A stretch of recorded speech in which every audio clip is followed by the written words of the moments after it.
Darkcast Network. Welcome to the dark side of podcasting.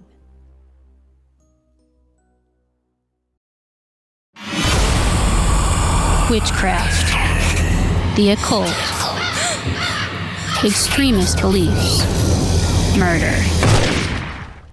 Tune in to Rogue Darkness each Friday and join host Raven as I uncover horrific crimes committed under the misconceptions and misunderstandings of witchcraft and other belief systems.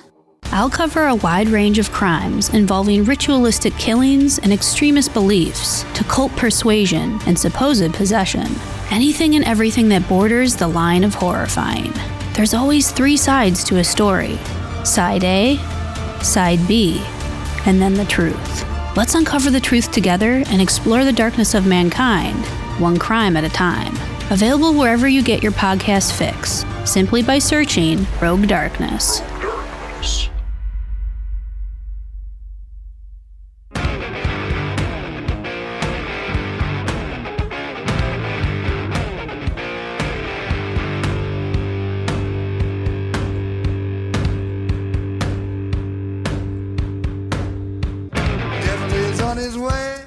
Devil is on his way. Devil is on his way, motherfucker. The devil gonna make you pay. Fall to your knees. Devil is on his way. Fall to your knees.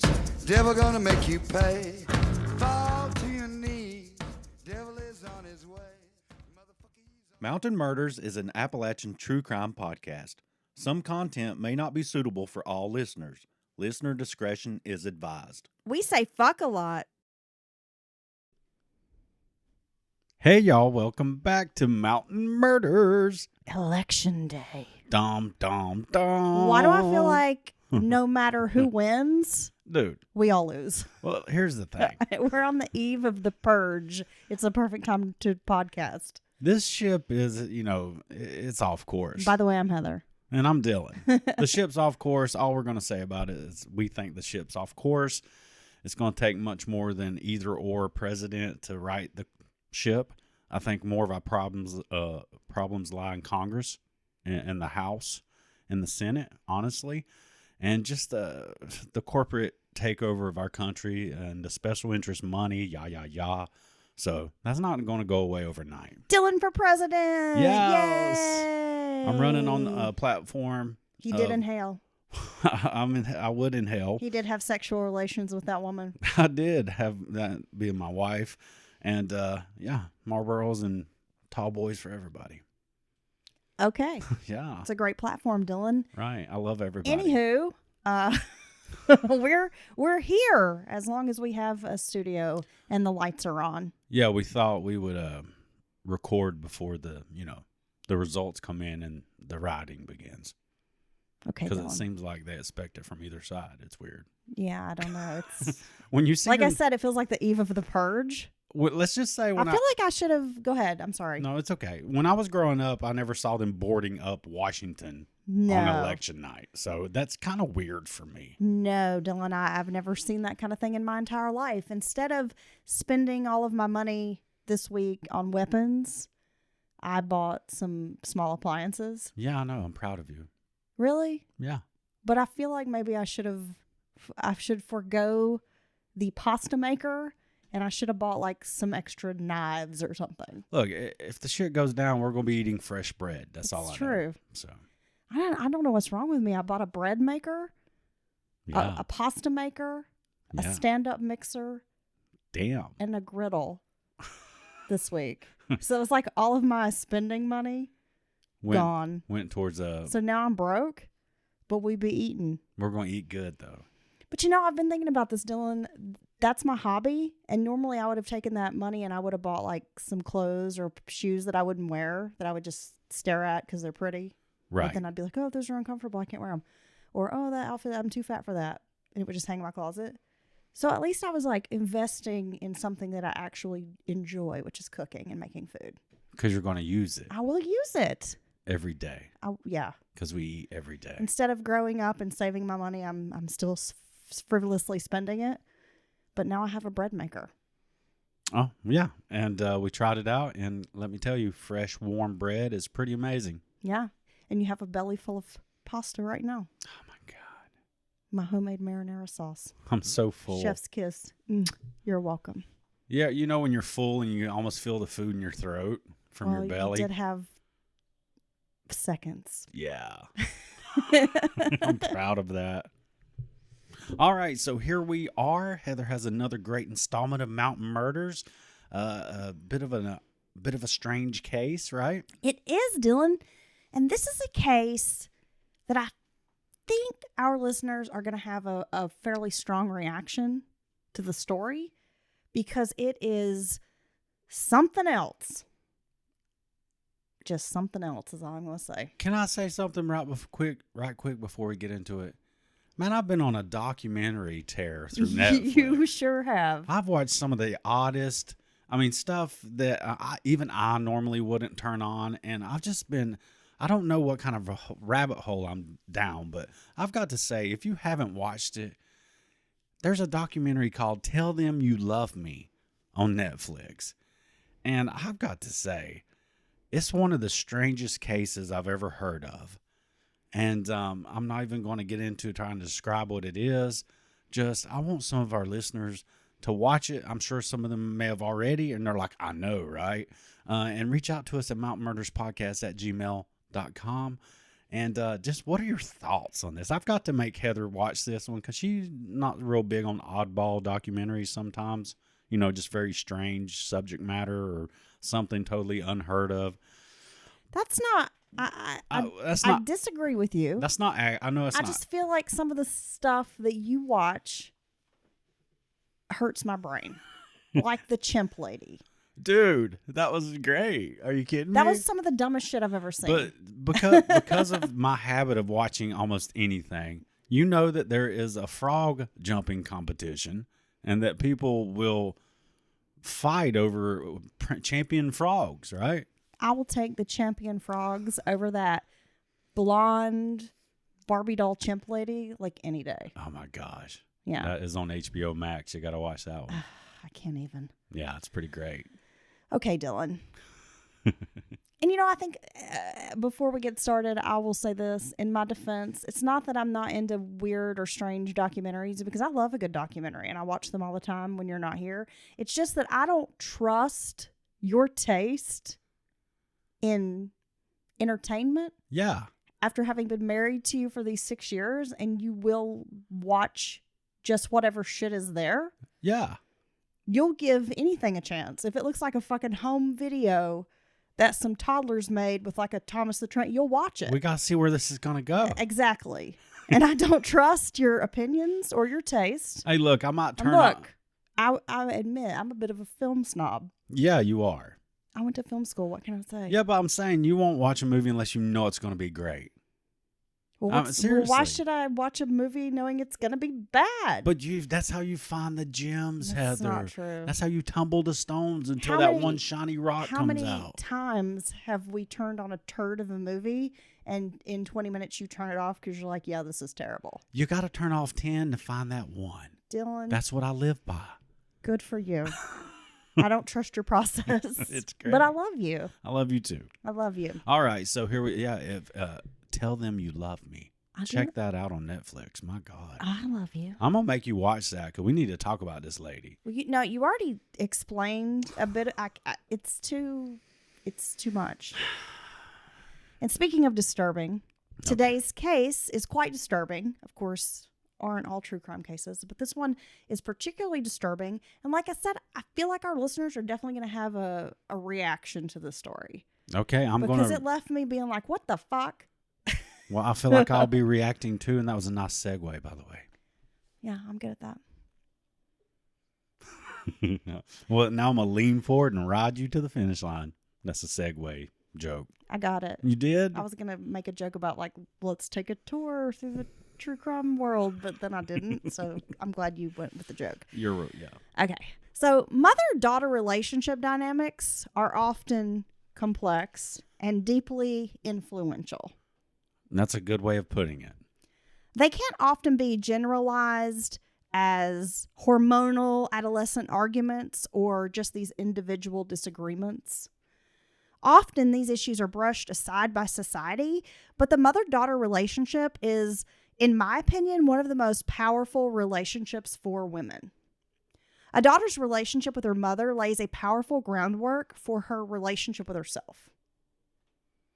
Oh, wow. This is really good writing, baby. Well, this is coming from someone who definitely has mommy issues and did not have a good relationship with my mother and does not have a good relationship with my mother. No, and I'll say, you know, obviously there's a daughter-father relationship. There's elements that are very important, son-father.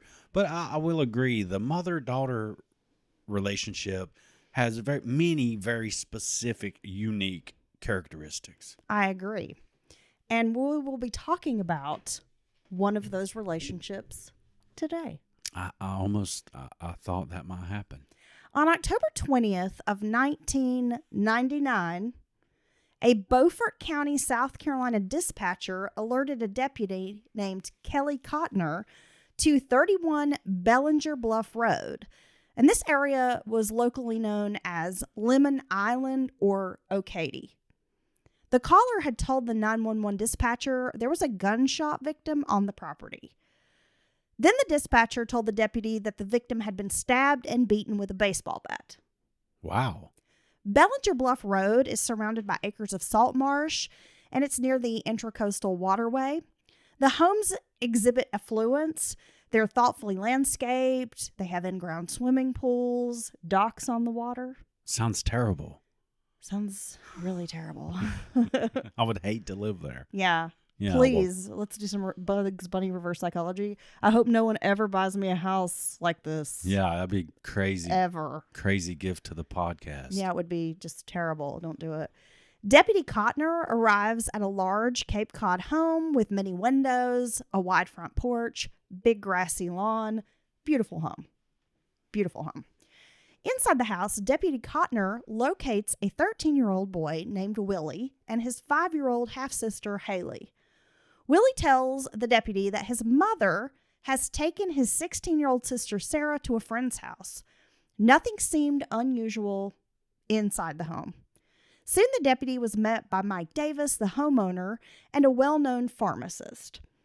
Mike confirmed that his wife, Nell, her name is Nell Davis, that her car is missing or is gone. So he's assuming, okay, she took Sarah to a friend's house. Makes sense. But then another call comes in to the deputy informing him that the body would be found behind a shed. The deputy and Mike Davis searched the outside property, and Cotner, using his flashlight, discovered a pool of congealing blood in the Bermuda grass behind the shed. However, there was no body. Then the dispatcher tells him the victim had been stuffed into a green compost bin on the far side of the garage. Damn. And I know this sounds strange that the deputy continues to be kind of updated while he's searching this property, and we'll get to that in a minute. Sure enough, Deputy Cotner located the bin in the described spot and inside found a deceased woman's body. The victim was wearing a white t-shirt soaked in blood. The 911 call had been made from a location 10 miles away in a mobile home park on Knowles Island Road in Jasper County, South Carolina. The caller was 17-year-old Heather Nelson, who resided in a single-wide trailer with her grandmother Mary and brother James. Mary had recently gotten 2 hip replacements. Heather and Mary were watching the guiding light when suddenly they heard their dog, a German Shepherd, barking and a woman screaming. Heather checked the window to see what was going on. Her brother James was in the driveway working on a vehicle. That's when Heather spotted her friend Sarah Nickel running up to their porch. Sarah burst into the trailer and shouted, "Help me, they killed my mom." God, could you imagine you're just hanging out and all of a sudden this happens? Just watching the guiding light with your grandma? Yeah. From the window, Heather saw 2 guys wearing black shirts approaching the trailer. Heather's grandmother, Mary, now this lady, she's kind of a hero, dude, just had her hips replaced. She grabs a shotgun, swings the door open, and points it at these guys. Well, she's got a couple of new hips, bud. While Heather dials law enforcement. When the guys saw Mary's shotgun, they turned and ran into the woods. Heather relayed to the dispatcher the details shared by Sarah Nickel in real time. So that's one reason why the dispatcher kept calling, because the dispatcher is hearing the story kind of, it's being told to him in real time. And then the story kind of keeps evolving. And he keeps updating the deputy on site. Yeah. Okay. So if you're wondering why, there was a lot of confusion about what was happening at Bellinger Bluff Road, this is why. Once the body is discovered on Bellinger Road, law enforcement just descends upon the house. Others went to the Knowles Island area to speak to Sarah and locate the suspects who had taken off running. Investigators spoke to Sarah. She told them her mother, Nell Davis, had picked her up from school along with her siblings. They had returned to their home on Bellinger Bluff Road. Sarah and Nell had gone to check on their pet rabbit. I guess his hutch was located in the back near the shed, when two men jumped out and hit her mother with a baseball bat. Then they started stabbing her mother. The two men, John Ridgway and Kevin Bergen, then forced her to drive Nell's green Chevy Tahoe away from the house. Sarah also added that on October 19th, the day before, she had called her friend John Ridgway about an upcoming court case on October 21st. The case involved Sarah, who was set to testify against Ridgway. During the phone call, he had told her to lie on stand and to say she was too drunk to remember the details. Now, we'll get to the event that led to that arrest later. I'll explain that to you in a few minutes. Now she's claiming, I'm sorry, just to make sure I got this straight, that two individuals jumped out, surprised her, two individuals known to her, it sounds like, hit her mother with a baseball bat and stabbed her and forced her into a green Tahoe to drive away from the property. Yes. Okay. Seems like a lot's going on. It's a busy day. John Ridgway then threatened Sarah that he and his friend Kevin Bergen would kill her family the next day, but she didn't take his statements seriously. But then the following day, when Sarah arrived home, John and Kevin were wearing matching green shirts and brown pants, hiding behind the shed. They told Sarah to bring her mother out or they would kill her. So they had like a uniform on? It's kind of weird. They had like makeshift camo. Yeah. Match. It's like poor people camo. Twinsies. T-shirt twins. Scared, Sarah complied with their request. Once outside with Nell, Kevin struck her in the side of the head with a baseball bat as soon as she rounded the corner. After several hits, she fell to the ground, where John grabbed Nell by the throat and began choking her. Then John took Sarah to the garage, where she could only hear thumping sounds. When Kevin emerged from behind the shed area, his clothes were bloody. He had a large knife in his hand, also covered in blood. While Kevin and John changed clothing, Sarah went inside to pack up some of her things. She also grabbed Nell's purse and keys. Sarah said John had shoved her mother's body into the compost bin. Kevin and John then ordered her to drive on I-95 to Detroit, but she needed to get gas. Sarah then drove by her father, Joe Nichols' house. He was not home. Sarah then headed to Knowles Island Road, where she jumped out of the Tahoe and ran to the Nelson's house. Investigators speaking to Sarah knew their first move was to go to this gas station and see if they could corroborate Sarah's story and possibly get any security footage. Right. Now, at the Bellinger Bluff crime scene, and that's the thing, you kind of have these two scenes where you have police and investigators, and they're kind of working, simultaneously to figure out what's happened. So over at the other crime scene, the Bellinger Bluff house, investigators are securing the area, but unfortunately, a downpour of rain began falling. Law enforcement did their best to preserve the crime scene integrity by putting up tarps around the place while they processed evidence. Yeah, but that's not going to help your crime scene, right? Not at all. Right. Not a deluge of water. It has to be very frustrating. By now, a full-blown search had started in the woods by the Nelson's house, trying to locate the two men who had run off. During the search effort, some items were recovered. In a ditch just off the road, officers found latex gloves, hairnets, pantyhose, and a white sock. Further beyond the ditch, near a fence, more latex gloves, Clothes, including a pair of tan pants that were stained with blood and a pair of black Converse tennis shoes. One Nike Air shoe was also found, along with a black-handled knife, the blade bloody. So, is this their very crappy attempt at disposing of evidence? Just leave a trail of evidence? Sounds like it. What the hell? Hey, Rufus. If you hear little click-clacks, it's Rufus. He has to come over to hang out. He's trying to steal my blanket. I see that. A search warrant was executed for the home on Bellinger Bluff. The house was neat and orderly. Nothing seemed out of place. However, Sarah Nichols' bedroom was described as, quote, looking like a bomb went off. Among the items found in Sarah's room was a volume of handwritten material, which included diaries and journals. And those are going to play an important role later. A South Carolina Department of Natural Resources officer had heard a, be on the lookout, a bolo, for 2 male suspects kind of in that area near Knowles Island Road. And he had taken a vehicle out to check, see what was going on. Upon returning, he saw 2 men walking toward his vehicle. The men said they wanted to turn themselves in. They were immediately Mirandized by this officer. Wow. So he imagine he's like, wow, what luck. I go out to just kind of take a look around. He's hearing all this radio chatter and boom, he has both suspects in custody. Now, during the initial hoopla, Heather Nelson discreetly pulled an officer aside, and she wanted to tell him something without her friend Sarah knowing. Sarah was wearing Nell's diamond earrings and watch. These items had been removed from Nell's body. It sounds like these diamond earrings and this watch were kind of like her go-to pieces of jewelry. She was known to wear these. She wore these all the time. So Sarah, under her claiming that she's under duress. Yes. Her mother's been attacked, murdered, or killed.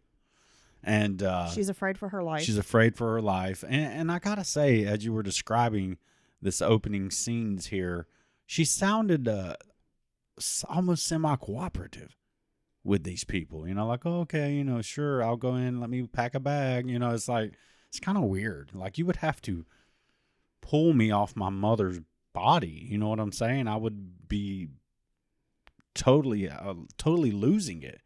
And so now we're learning that she's removed items from her mother's body. Her jewelry, essentially. Yeah.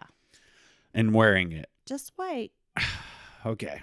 There's an answer for everything, Dylan. Now, I got to imagine this deputy who she's pulled aside to relay this to is like, got to think that that's a strange thing, right? Well, when the detective asked Sarah if she'd taken the items from her mother, Sarah said yes. That's when he told her that was a criminal offense and arrested her. Yeah, tampering with evidence. Well, it's also considered like armed robbery. Ah, okay. Yeah. As Sarah was cuffed, she raged, "I'll see you in fucking hell, fuck you," to the arresting detective. As Ridgway was being cuffed by this officer, this wildlife officer, resource officer, out in the field, if you will, he yelled, "It was all Sarah's idea. She knew everything." Damn. From the Tahoe's back seat, several items were recovered, including a Hillerich and Bradsby baseball bat, which appeared to have dried blood and hair on it. Nell's purse was in the floorboard of the vehicle. Sarah's shoes, because when she came running up to the trailer, she's barefoot. So she had somehow taken her shoes off in the vehicle. So they've thrown all this other stuff out, but they hung on to the bloody bat. Sounds like it. Nice. There were suitcases and another athletic bag containing occult books inside the Tahoe. Now, once they get down to the police station, John Ridgway is the epitome of remorseful. His interview is videotaped, and immediately Ridgway implicates Sarah Nichol. She had planned the whole thing, he said, and they were going to leave town. To get cab fare to her house, John had sold some CDs. He and Kevin then went to CVS for gloves and hairnets. The pair returned to Ridgway's home in the exclusive Hilton Head Plantation gated community to pack their bags. Then they took a yellow cab 25 miles to the Bellinger Bluff Road residence. According to John, The boys waited behind the shed as Sarah had instructed.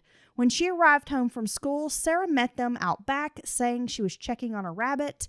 Sarah told the boys she would lure her mother outside, and they could get a code for the safe, which she claimed held guns and money. So she's totally setting her mother up. According to him. According to him. Kevin Bergen hit Nell Davis with a bat, God knows how many times. That was his quote. John said his friend Kevin was out of control and crazy. He closed his eyes and probably heard 4 to 5 whacks. Nell had blood coming out of her nose and her face was bloody, and that's when she finally fell to the ground. Kevin yelled, "What's the code to the safe, bitch? Oh, fuck, I think I killed her." My gosh. Well, okay. I'm no genius here, but my thoughts are, if you're trying to rob someone and you need a code to get in a safe, you should probably get that first before you start attacking them. Yeah, you don't open up like the Bear Jew and Inglourious Bastards on a Nazi's head. Right. What the hell? Sarah and John then went inside the house, leaving Kevin alone outside with Nell. Willie and Haley were watching television, and John sat down with the kids. He talked to Willie about the band Korn after seeing the boy had a poster in his room, just hanging out like everything's fine. When Sarah and John returned outside, Kevin was strangling Nell to, quote, make sure she's dead. Then the two placed the woman in the garbage bin. Kevin then stabbed the body a bunch of times. This poor woman. Brutalized. It's horrible. Lured out into the yard by her own daughter. Yeah. It's very disturbing. I mean, like I said, I think people are going to have a lot of thoughts and feelings about this case. It's almost hard to even wrap your head around, honestly. No, it really is. John confirmed they filled the car up at a Texaco station. When asked why he hadn't intervened during the attack, he said he was, quote, frozen with fear. This is almost like the stupidest brutality I've ever heard of. You know what I'm saying? It truly is. I mean, this is such a senseless murder. Right. Kevin Bergen was interviewed around 1:30 a.m. He was elusive with answers. Kevin told investigators that he lived in Connecticut and had come down to South Carolina to visit John. They had known, I guess John's family had lived in Connecticut when he was a child, and these two had been friends. They bonded over being adopted and kind of being outcast kids. Oh, okay. Listening to weird music and stuff. And then John had moved to South Carolina, and the two had remained in touch, called and wrote letters and that kind of thing. Now, Kevin said that Sarah had called John while he was over at his buddy's house, and that she wanted to steal her parents' car and head out, meaning like she wanted to run away. Okay. And then she said she wanted to kill her parents. But he doesn't remember what happened at the house on Bellinger Bluff Road, because sometimes Kevin claimed he blacks out. Ah, yes. Yes. The very convenient blackout defense. He said, quote, I don't remember killing someone, I can tell you that. Kevin claimed he had never met Sarah before the murder, but she had cooked up this plan. He also couldn't remember being in the car with her, how they got to her house, or leaving her house. He explained that John Ridgway was like a brother to him and, quote, a good guy. Pretty good guy when he's not murdering a woman. Yeah. That's what I say about you. Now, about Sarah, Kevin said, quote, I feel like she led me into a bad situation, and now she's trying to make it look as if I did something that I'm not responsible for. This was her situation to begin with. Kevin said, quote, I can only say I don't believe I've done anything wrong. I don't remember anything, Kevin said Sarah choked Nell and maybe hit her a few times with, quote, something heavy. He denied changing out of his bloody clothes. When confronted with his friend John's statements that he had just was out of control and had gone crazy, this is the only time that Kevin seemed to get upset. But he continued denying, saying that Sarah wanted to kill her mother because, he'd made this statement before, but then he's like, I don't remember saying that to you. Okay. So he's like not really answering police and just sort of giving them these contradictory, statements and just rambling and not really making sense. So the one guy's pouring his guts out, telling everything he knows, but he blacks out, so he doesn't know everything. And then Kevin is being elusive, giving conflicting statements. And so I guess the cops are like they're like, like what happened? How do we even figure this out? You know what I'm saying? Well, then finally, after, this conversation goes on, and he's just kind of like dancing around and not really saying a whole lot and not making sense, Kevin finally says, all right, fuck it. I freaked out, all right? Oh, now he's going to come clean. He said when Sarah went to lure Nell outside, she was giddy and saying, quote, the bitch is going to die. God, that's so scary. Now, Sarah's interview with law enforcement is not videotaped, and I don't know why, but there was like the, transcript, So it's just an audio recording? Yeah. Okay. Now, she denied being under the influence of drugs or alcohol at the time her mother was killed. Investigators noted that Sarah seemed rage-filled, like during the interview, and acted as if she was the victim, not her mother. Oh, wow. Does that sound familiar to you? Yeah. Someone who does something and then acts like the victim? Oh, yeah. Well, again, we said I don't talk to my mom. This is my mom. How'd you know I was talking about your She's mom? a queen of the narcissist. Ah, yes. Now, she told investigators that 2 weeks earlier, she had run away to John Ridgway's house, and it was then that he suggested she kill her parents. Sarah admitted she wanted to run away with John, and they could get the code for the safe in order to get money and guns. However, she refused to acknowledge that there was any plan to kill her mother. You should just kill your parents, man. It'll make everything easier. It totally would, man. The safe also has maps in it.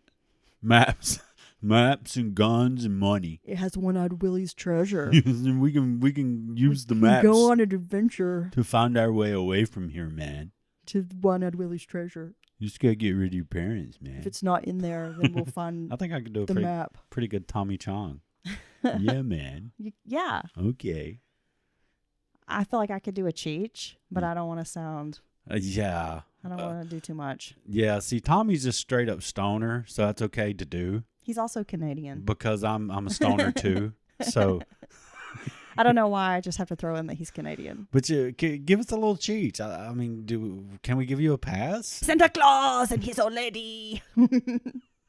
Mama talking to me, trying to tell me how to live. Okay. Thank you. You're welcome.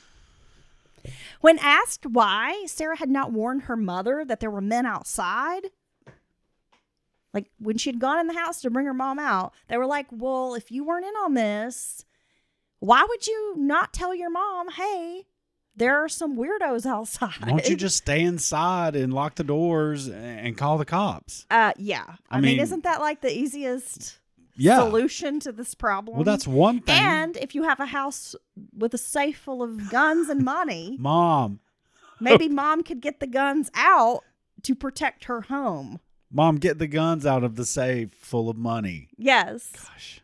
Your Scrooge McDuck safe where you and, the family go swim in these piles of gold. Right? I mean, anyway. No, we should just go outside. It's okay. Well, her answer was there were too many windows to lock in the house, and she was afraid. Instead, she told Nell the rabbit was sick to get her mom outside, and at no point did she call 911 because of fear. Though Sarah admitted at no point had Kevin or John threatened her safety.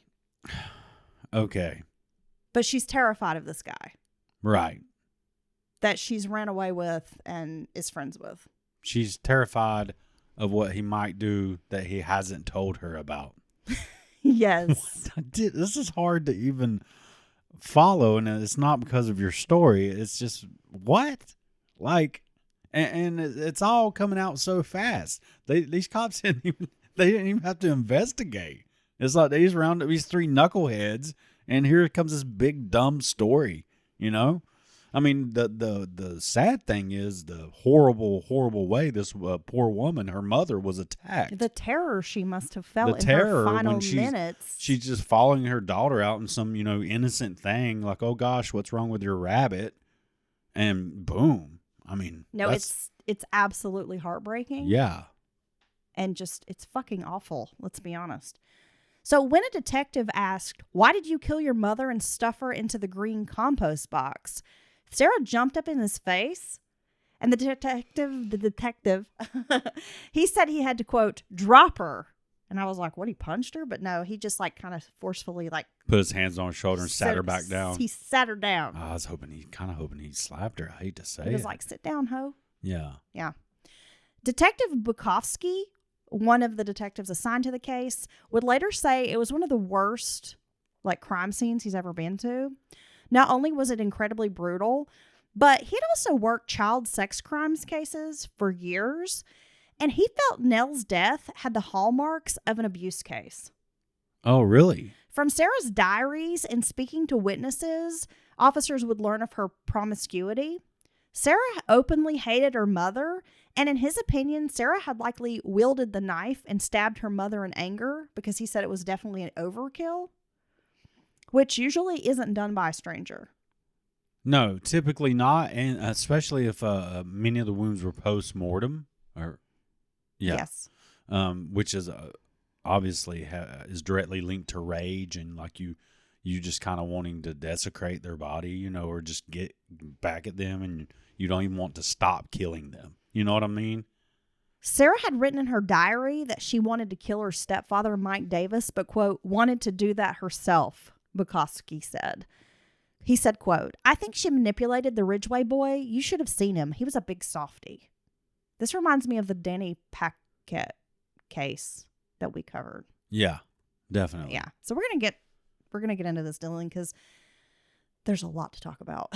Well, every It's time, just such a strange case and horrific. And it's always the person who initiates it, manipulates, and we've talked about this before. I think they deserve, they bear a bigger part of the responsibility for these types of cases because they're the cause for it. Fucking Geppetto pulling the strings. No matter who did what, you caused this. If it wasn't for you, it would have never happened. Yup. Okay. Let's talk a little bit about Nell. Nell Crawley was born in 1961 in Augusta, Georgia. She attended the Medical College of Georgia, becoming an x-ray technician, and met Joe Nichols, an auto mechanic who was 16 years her senior. I believe she was 19, like when they met or whatever, and started dating. Joe had previously been married, and his ex-wife worked at the same hospital as Nell. That had not gone well. The two women never learned to get along and often ended up in physical fights. Not being able to make peace, once the couple was married, they decided to relocate to Hilton Head to just get away from the ex and this situation. Dude, that's not going to work. Usually. Now you hear about these magical fairy tale like couples who all get together down the road and they all like have dinner and everybody's happy and friendly, but working with your partner's ex, 99 out of 100 times it's going to not be okay in one way or the other. You know what I'm saying? Even if it's not bad, it's going to be uncomfortable or awkward. Yeah. They both wanted to live near the beach. Joe specialized in repairing foreign cars like Mercedes. So the couple, obviously when they got married and there was this huge age difference, their friends and family were kind of betting that this would not last. It's too many years apart. That's 16 you said? Yeah. Well, that's a lot. So she was 19, he was 35. Yeah.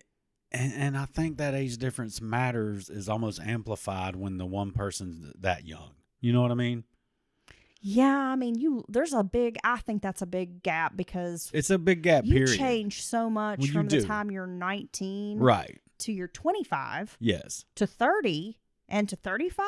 I mean, you're like a completely different person from 19 to 35. It's true, but even if you were 30 and they were 46, I think it would be a little bit less complicated. Yeah, because being so young, I mean, you haven't really lived life. You kind of don't really know what you want yet.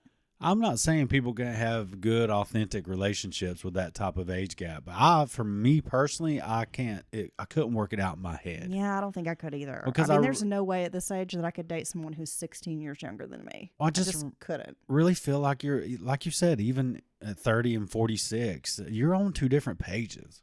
You really are, So I'm sorry if there's any hot 28-year-olds out there lusting after this middle-aged true crime podcaster. Now you see how I was Sorry, using. boys, I'm taken. I was using round numbers, so I didn't have to do any real math. So I've gotten so much cooler in the last 6 years. Like, I don't know. I just think I would be way too cool for somebody that much younger than me. It's because you met me 6 years ago. It is. Yeah, you're only cool because of me, bud. It's true. I was going to say, nobody can have me, Dylan.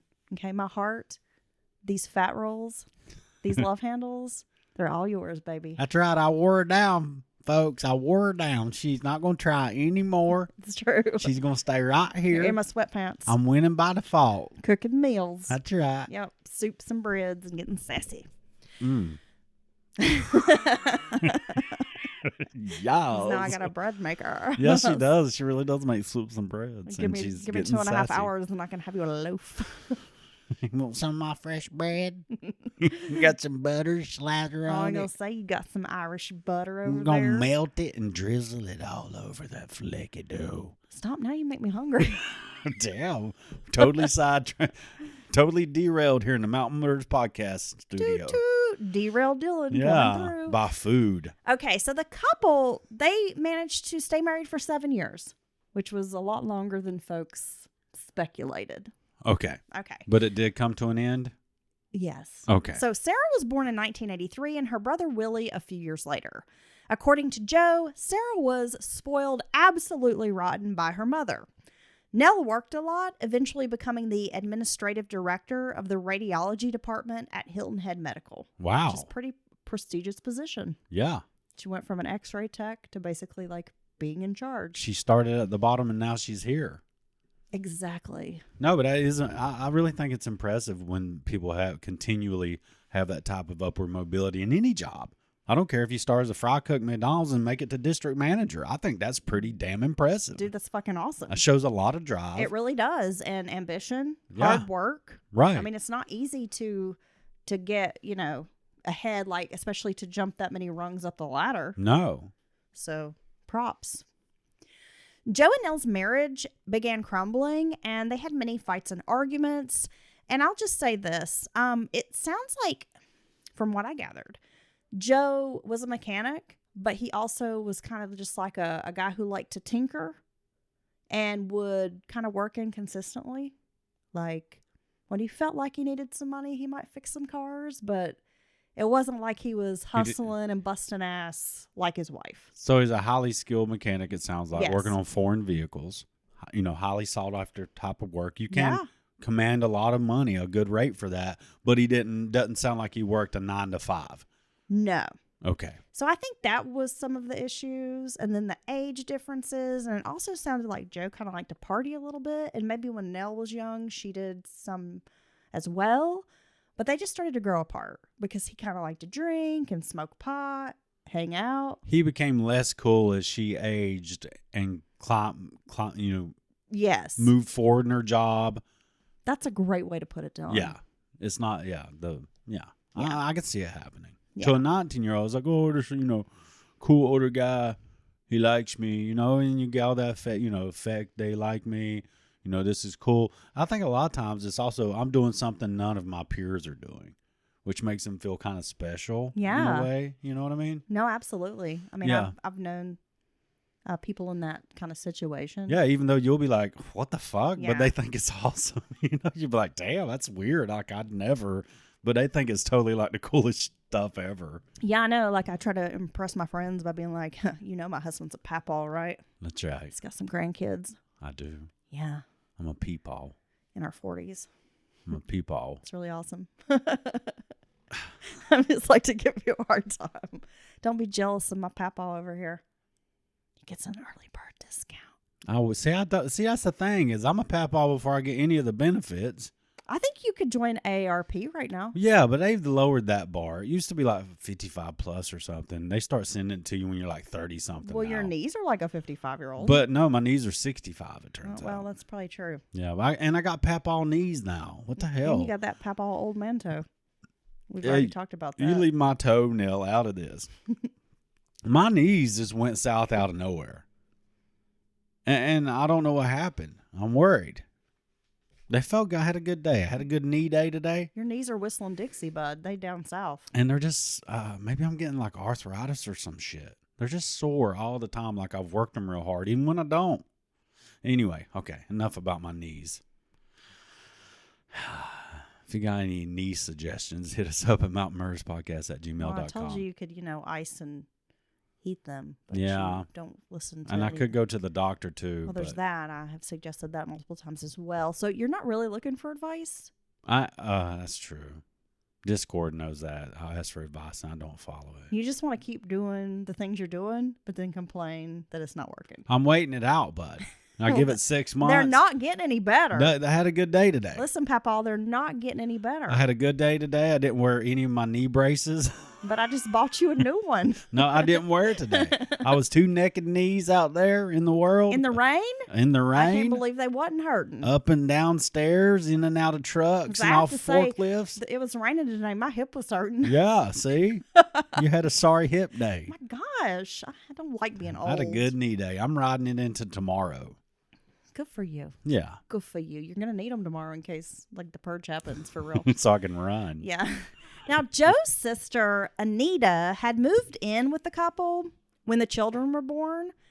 So she, lived with them and was kind of like a live-in nanny. Okay. So she helped take, which is pretty cool, That's awesome. right? And Sarah had a really special relationship with her.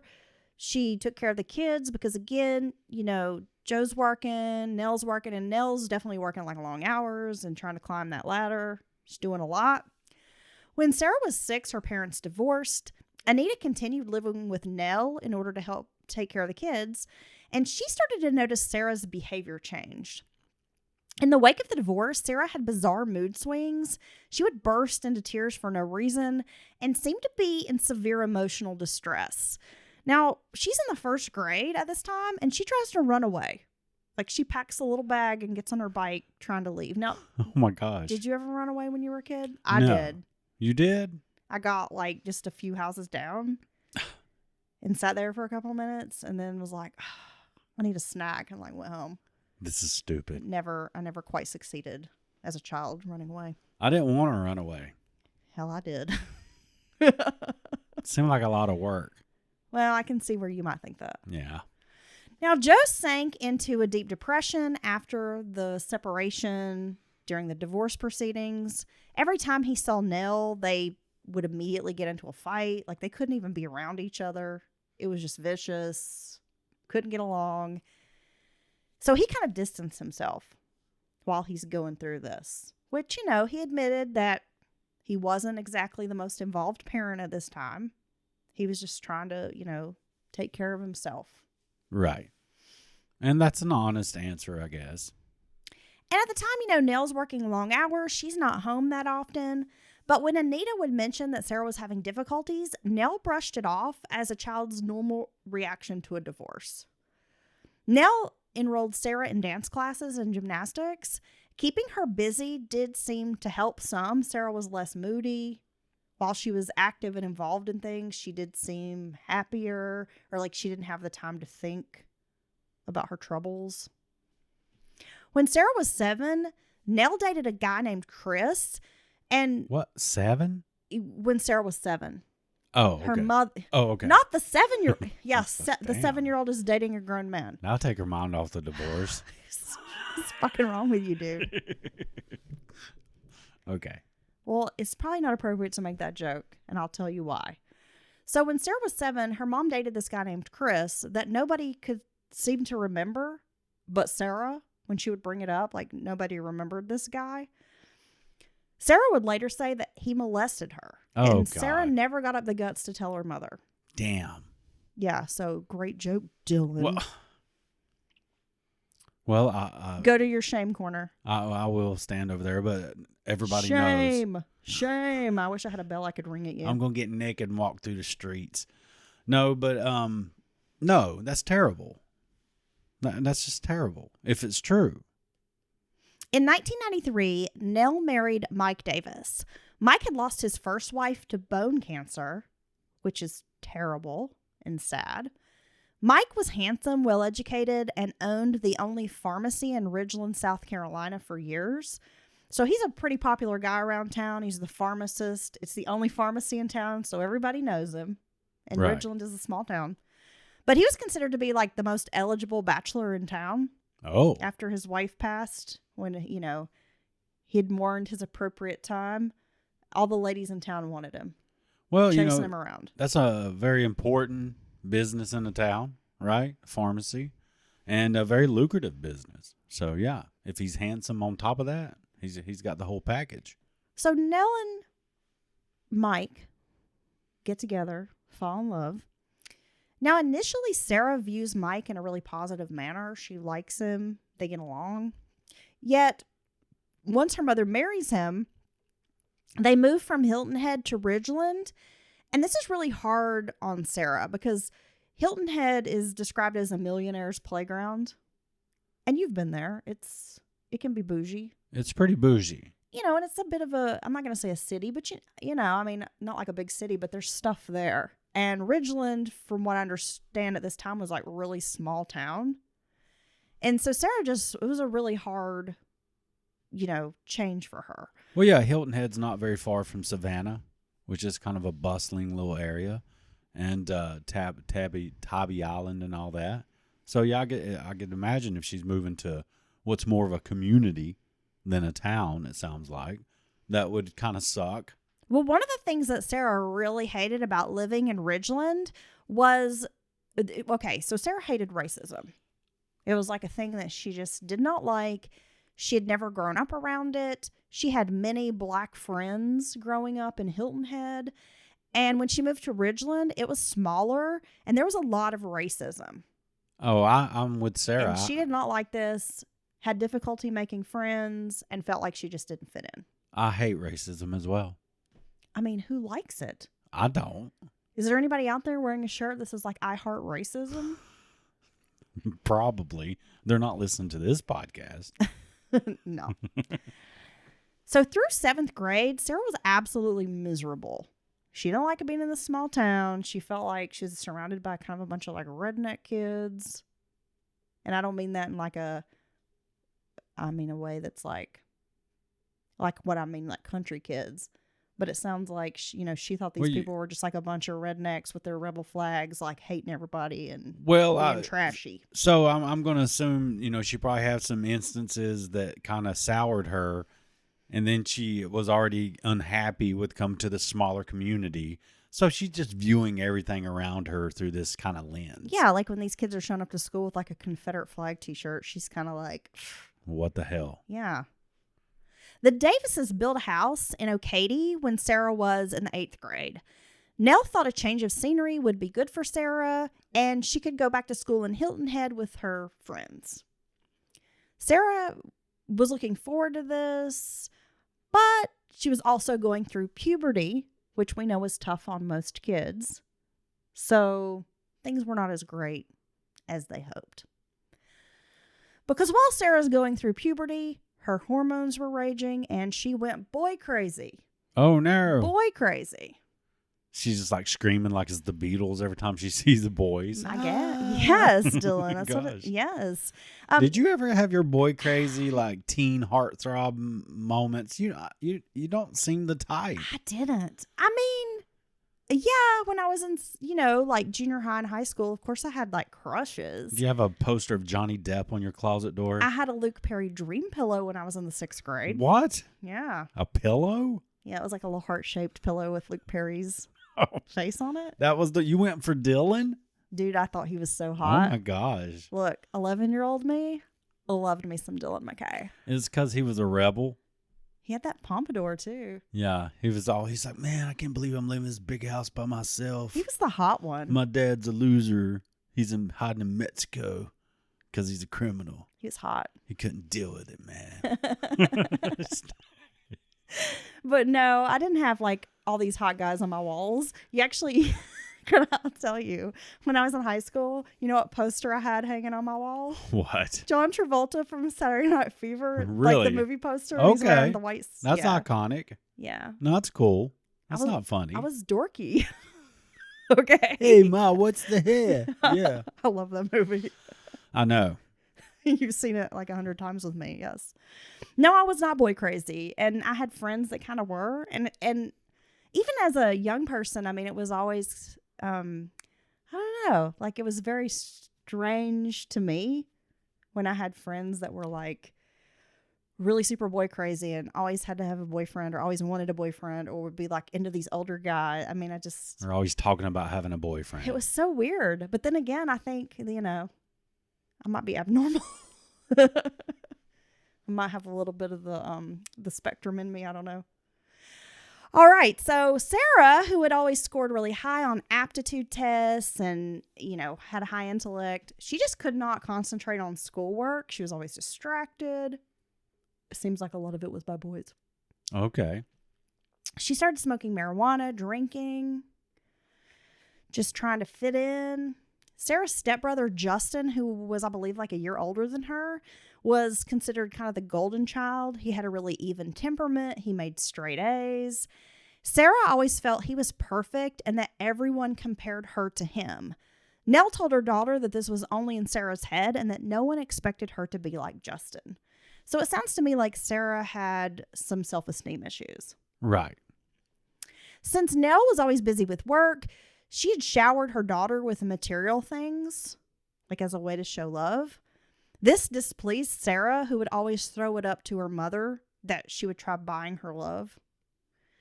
Nell responded by saying, like, okay, then, I won't buy you anything. Because you can't buy me love, and I'm not a material girl. Yeah. I am. You can totally buy my love and affection. Really? Yeah. Okay. See, now you're broke. That's why I don't know if I... Well, it's too late now. I know. I was going to say... I'm not broke. You used to have money. I'm just regular. I know. Well, you're just regular now. You used to have money. I don't like this version of you. Oh, that's not true. This is the authentic. I'm living my authentic self. I'm kidding. I say that, but I'm very spoiled, and I just went and bought myself a bread maker. Yeah, see? And a griddle. It's just your priorities change. It's true. Sarah was getting into trouble at home and school, refusing to follow rules or do schoolwork. Pretty soon, she suggests, things are just not going well. There's constant conflict in the household. She's always fighting with her mom, fighting with her stepdad. So Sarah suggests it was time for her to go live with her father, Joe Nickel. Sarah didn't know this, but Nell had already been to visit Joe. She said, quote, "You have to take Sarah. If you don't, it's going to ruin my marriage." She told Joe if he took their daughter that Nell would never ask for child support again. See, okay, and that may be appealing to Joe with his maybe inconsistent finances. But, he should want to help. He should want to do, if his daughter needs help and she's struggling, which it sounds like she is. But this type of continual issues in the household is very taxing. It is. On everyone, including siblings, including, the parents, even if one's a step parent, maybe even especially if one's a step parent. And it's very hard. It is. And it's hard on the child, hard on Sarah too. It's just a tough way. It's tough to have all that animosity. In a household. Yeah, hostility. It sucks. And arguments all the time over dumb shit and just continually going on. Oh, gosh. Well, Mike and Sarah, they kind of started out strong. Like, she really liked Mike. But things had started to deteriorate. Mike would later say that Sarah had so much potential but made really bad choices and gravitated toward the worst kinds of people. He said Sarah's behavior as a teenager shouldn't be blamed on puberty because she had always been a pathological liar. According to Mike, her stepfather, Sarah lied about everything, including small stuff like brushing her teeth. When she lied, her little brother Willie usually ratted her out. So she would often get caught because her little brother would always be like, "That's not true." Damn it, Willie. Yeah. Mike saw Sarah as out of control and knew something bad would happen to her. He felt like his wife, Nell, was too lenient. When Nell did lay down new rules, she rarely enforced them. When Mike tried, Sarah would get angry. Mike and Nell were at odds with parenting, and he felt that Nell was too permissive. She thought he was too strict. Yeah, and see that's a big deal. I mean, that's a big deal when you're that far apart, because you really need to be on the same page. Yeah, you Or have at to have a least- united front. Yeah, or be very close, you know? Yeah. And if you're going to like disagree about parenting, that should be done in private, not in front of the kids. I Definitely. mean, there's like a lot of things here that Yeah, and you I can't think need to let be in play. when you have the child ask one parent or step parent, and they make a decision, and then they go ask the other one, and they flip that decision without even consulting the first parent. I mean, it slowly picks at some very important parts. Yeah, of just a like relationship. erodes Yes, away. right there. things. Yeah, Yes, absolutely. definitely. So, like, here's an example that Mike gave. He said Nell would constantly complain about her son Willie because he always wanted to wear black clothing, and she thought he looked like a hoodlum, Okay. which nobody uses that word anymore, and I love it, a hoodlum. Mike would point out that he was a child with no money and that Nell controlled the clothes shopping, that she could just not buy her son black clothing. Wow. And Nell would rebuff this logic and then continue to complain. I think it's a fair point. I mean, he even said, like, just dress him like a nerd. Then these kids aren't going to want to hang out with him. And then he's not going to be hanging out with these bad kids because he's not going to be cool. He's going to look like a dork. Oh, So then he'll have to go find new friends. and he'll become CEO of a Fortune 500 company. But I mean, it is true. If you're a parent and you're complaining about you don't like the way your kid dresses, if you're the one buying the clothes, then why are you buying those things? Right. I mean, I think it's one thing when a child leaves the house and changes or sneaks out and puts on something else. Well, But you're the parent. You're in control of what they wear. one part mean- one part of me says let the kid wear whatever they want. Right. Well, I mean, that's the kind of parent I am. But if you think it's causing bigger issues, like hanging out with the wrong type of people, blah, this and that. But see, as soon as you start that, those people are bad you're hanging out with, you almost push your kid into hanging out with those people. I mean, that tactic very seldom works. Sometimes people just like being around certain kinds of people. Even if it's not, you don't agree with it, it's really hard to change that behavior, be it their friends or the people they date. I get what you're saying. You feel, I'm picking up what you're putting down. Are you picking it up? Because I'm putting it down. Yeah, I was just thinking about that. I mean, we're parents. We have raised kids up, until adulthood. Wait, what? And I think, we're both the kind of folks who just let our kids express themselves in whatever ways. I mean, if my daughter wanted to dye her hair or wear certain stuff, I'm always just been like, yeah, have the freedom to do that. Self-expression, I think, is important. I think it's part of growing up is to kind of try out different things. Right. To figure out who you are as a person, and you go through little phases. Well, you learn stuff like, say, for instance, your daughter wants to cut all their hair off, and you're like totally against it. Let them do it. Because, a lot of times what happens, they're like, oh my God, I hate this. Yes. That's And- what happened with my daughter. And now it's going to She take went me super short. 2 years to grow my hair Yes. back out. And, So and they kind of learn a lesson from that. They do learn a lesson, and it's you're learning consequences to, and because I'd always say, hey, there's consequences to every choice you make. So if you cut your hair and you hate it, that's on you. You're going to live with it. I don't want to hear Exactly. about it every Yeah, day. I don't want to hear it. You did this, And you can't fix it. Suck it up. And I think it's a valuable lesson, right? And that was a bad haircut that happened to her. I know my son, because she'd always I felt bad for her. Well, she'd be like, I look like somebody's grandma or whatever. And we're like, no, it's fine. And then one time my son, they were arguing in the car. And then he looked at her and was like, whatever, grandma. Oh my gosh. One of the coldest moments ever. She was devastated Yeah. because we all laughed. Because it was funny. Because she was being kind of mean. She was being mean. So she got her just desserts. Another lesson learned. Yeah. But I mean, if your kid's going out looking like a hoochie mama, I'm not saying like, hey, your kid should go out in a thong and a bra to school. But No, but Mike has a great point. If it bothers you enough, basically what he's saying is, I don't want to hear about it unless you're going to do something about it. Because you control the purse strings. You're Congress. You can end the war. Sarah openly hated her mother. I mean, she made no bones about her, just disdain for her mother. And that's very unhealthy. She never said she loved Nell. never gave her a birthday card or said Happy Mother's Day. Nell had even written Sarah a letter saying, quote, "It would be nice if someday you gave me a birthday card or told me Happy Mother's Day or something for all the years I have taken care of you." Now, I mean, I guess it's not for me to decide whether Nell deserves that or if she's earned that kind of treatment from her daughter. But I mean, there doesn't seem to be any, she doesn't seem terrible to her. I mean, just having like this true, almost hate for one of your parents, and unless they've done something terrible to you or treated you horribly, it's kind of weird. Well, that's the thing. Like, from the outside of this mother-daughter relationship, no one can really understand this just animosity that Sarah has, because she has a pretty charmed life.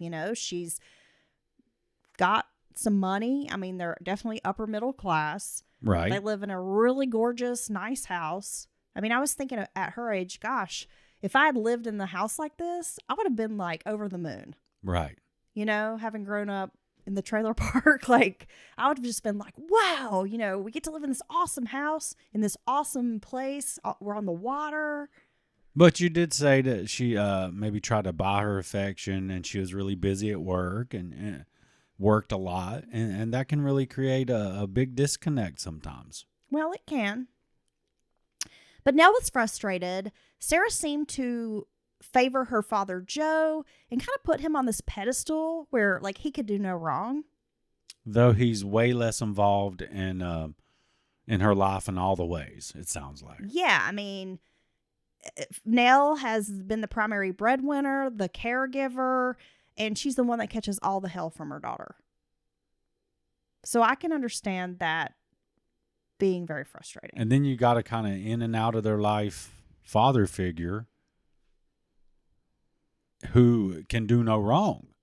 I mean, and I've seen this up close before, and it's really baffling. And I know it must feel hard to understand for the parent involved.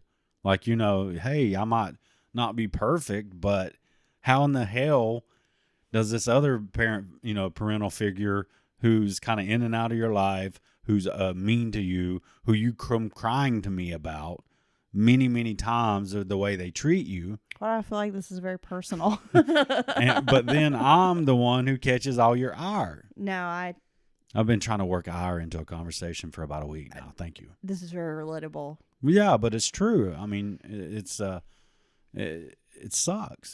It really does suck. So in fall of 1998, Sarah went to live with Joe full time. Joe worked kind of as needed, but he didn't really have a steady income coming in, so money was definitely tight. Somehow they made it work. Sarah liked living out in the country and often explored the woods around their rental cottage. This rental cottage was part of like an old plantation that had a bunch of land, and there were like a lot of abandoned structures and things. Okay. So she could kind of get out and explore. I mean, it sounds pretty cool. Unlike at Nell's house, Sarah had lots of freedom at Joe's because Mike Davis said Joe was usually drunk or high. Ah. So the kids liked going over there because they could basically just do whatever they wanted. Yeah, that does create a very free atmosphere when your parent is like fucking out of it and passed out half the time. Yeah. Sarah even realized that she was spending too much time alone. She would write about this in her journal, that she was alone very often. Day 347 of being alone. She missed her little sister Haley, and it was around this time that Sarah started cutting herself and stabbing needles into her skin. She would also burn cigarettes into her arms. She would write that this helped helped her feel the pain, like the emotional pain she was feeling, in like a physical way. Okay. I mean, I guess that kind of, I've always been kind of fascinated by people who do this type of, not fascinated, like self-mutilation. Yeah, well, I've never understood it, but that kind of really makes sense, I guess, what she says there, that as to why people maybe do this. When she moved into Joe's house, Sarah had begun writing journals, like consistently, and keeping a diary. In October of 1998, she wrote about how much she loved her siblings and how it would hurt them when she killed Nell. When? She wrote, quote, "She deserves to rot in the fiery pits of hell." So had Sarah been planning her mother's murder for a year? The rental property where Joe lived was being sold, and he was forced to move the family out. He decided to build and purchased a piece of property, but with no place to stay in the interim, Sarah had to move back in with her mother. Things didn't go well. How do you decide to build when you don't have proper finances? Well, he does. I guess he has the money to build it, but like they have to find a place to stay while he's building the house. I guess I'm surprised he has the money back to. Maybe he got a loan. I don't know. Oh, okay. Maybe his credit was okay. Maybe he has really good credit, but it didn't work. He I don't know stays the details, bro. Dude, it's bro. He's my hero. He stays high all the time, works when he wants to, and he can still, still get a builder's loan. Nice, bro. Keep it up. I don't know. Maybe he didn't get a loan. I don't know the situation. Maybe he's building a shanty. Talking about when the tarp comes from Amazon, baby, I'm gonna get you to come back over. Things didn't go well. Mike would get angry with Nell for not being strict enough. Nell would lay down more rules, but very inconsistent with them. Mike would enforce the rules, and this would cause friction. The family was in constant turmoil once again, with Nell and Sarah arguing and at each other's throats. Gosh, that laying down the law but not enforcing it is a very, very bad habit of a parent, I think. It causes so many problems. Agreed. Sarah asked if she could live with Tracy, Joe's estranged wife. They were separated. But Sarah felt Tracy was someone who loved her, and it was a person she trusted. But obviously this hurt Nell deeply, that her daughter would rather go live with her father's ex, soon-to-be ex-wife, than live with her own mother. Now, while this is all happening, Joe realizes that building a house is going to take too long and that he needs to provide a home for his daughter, like now. So he buys a mobile home. Okay. In February of 1999, Sarah moved back into her dad's house, so she really didn't live with her mom very long. Nell's father, John Crowley, died suddenly. Nell had to leave in the middle of the night to travel to Augusta, Georgia, to be with her mother, Julia. So on the way home, Nell stopped by Joe's place to tell Sarah that her grandfather had passed and invite her to the funeral. Sarah took this as an affront that her mother had waited to tell her. Okay. Now, I got to say, I see some characteristics in Sarah of narcissism. Oh, you think? No, I was even going to say, no, seriously, like even when she was very small and her parents got divorced, she couldn't get past how it made her feel. You see what I'm saying? Oh, yeah, that's a big thing. Yeah. So at the funeral, Sarah said she felt a deep disconnect from her mother's family. She had never particularly been close to her grandmother. Like her grandfather had kind of been the one that she, I guess, enjoyed being around.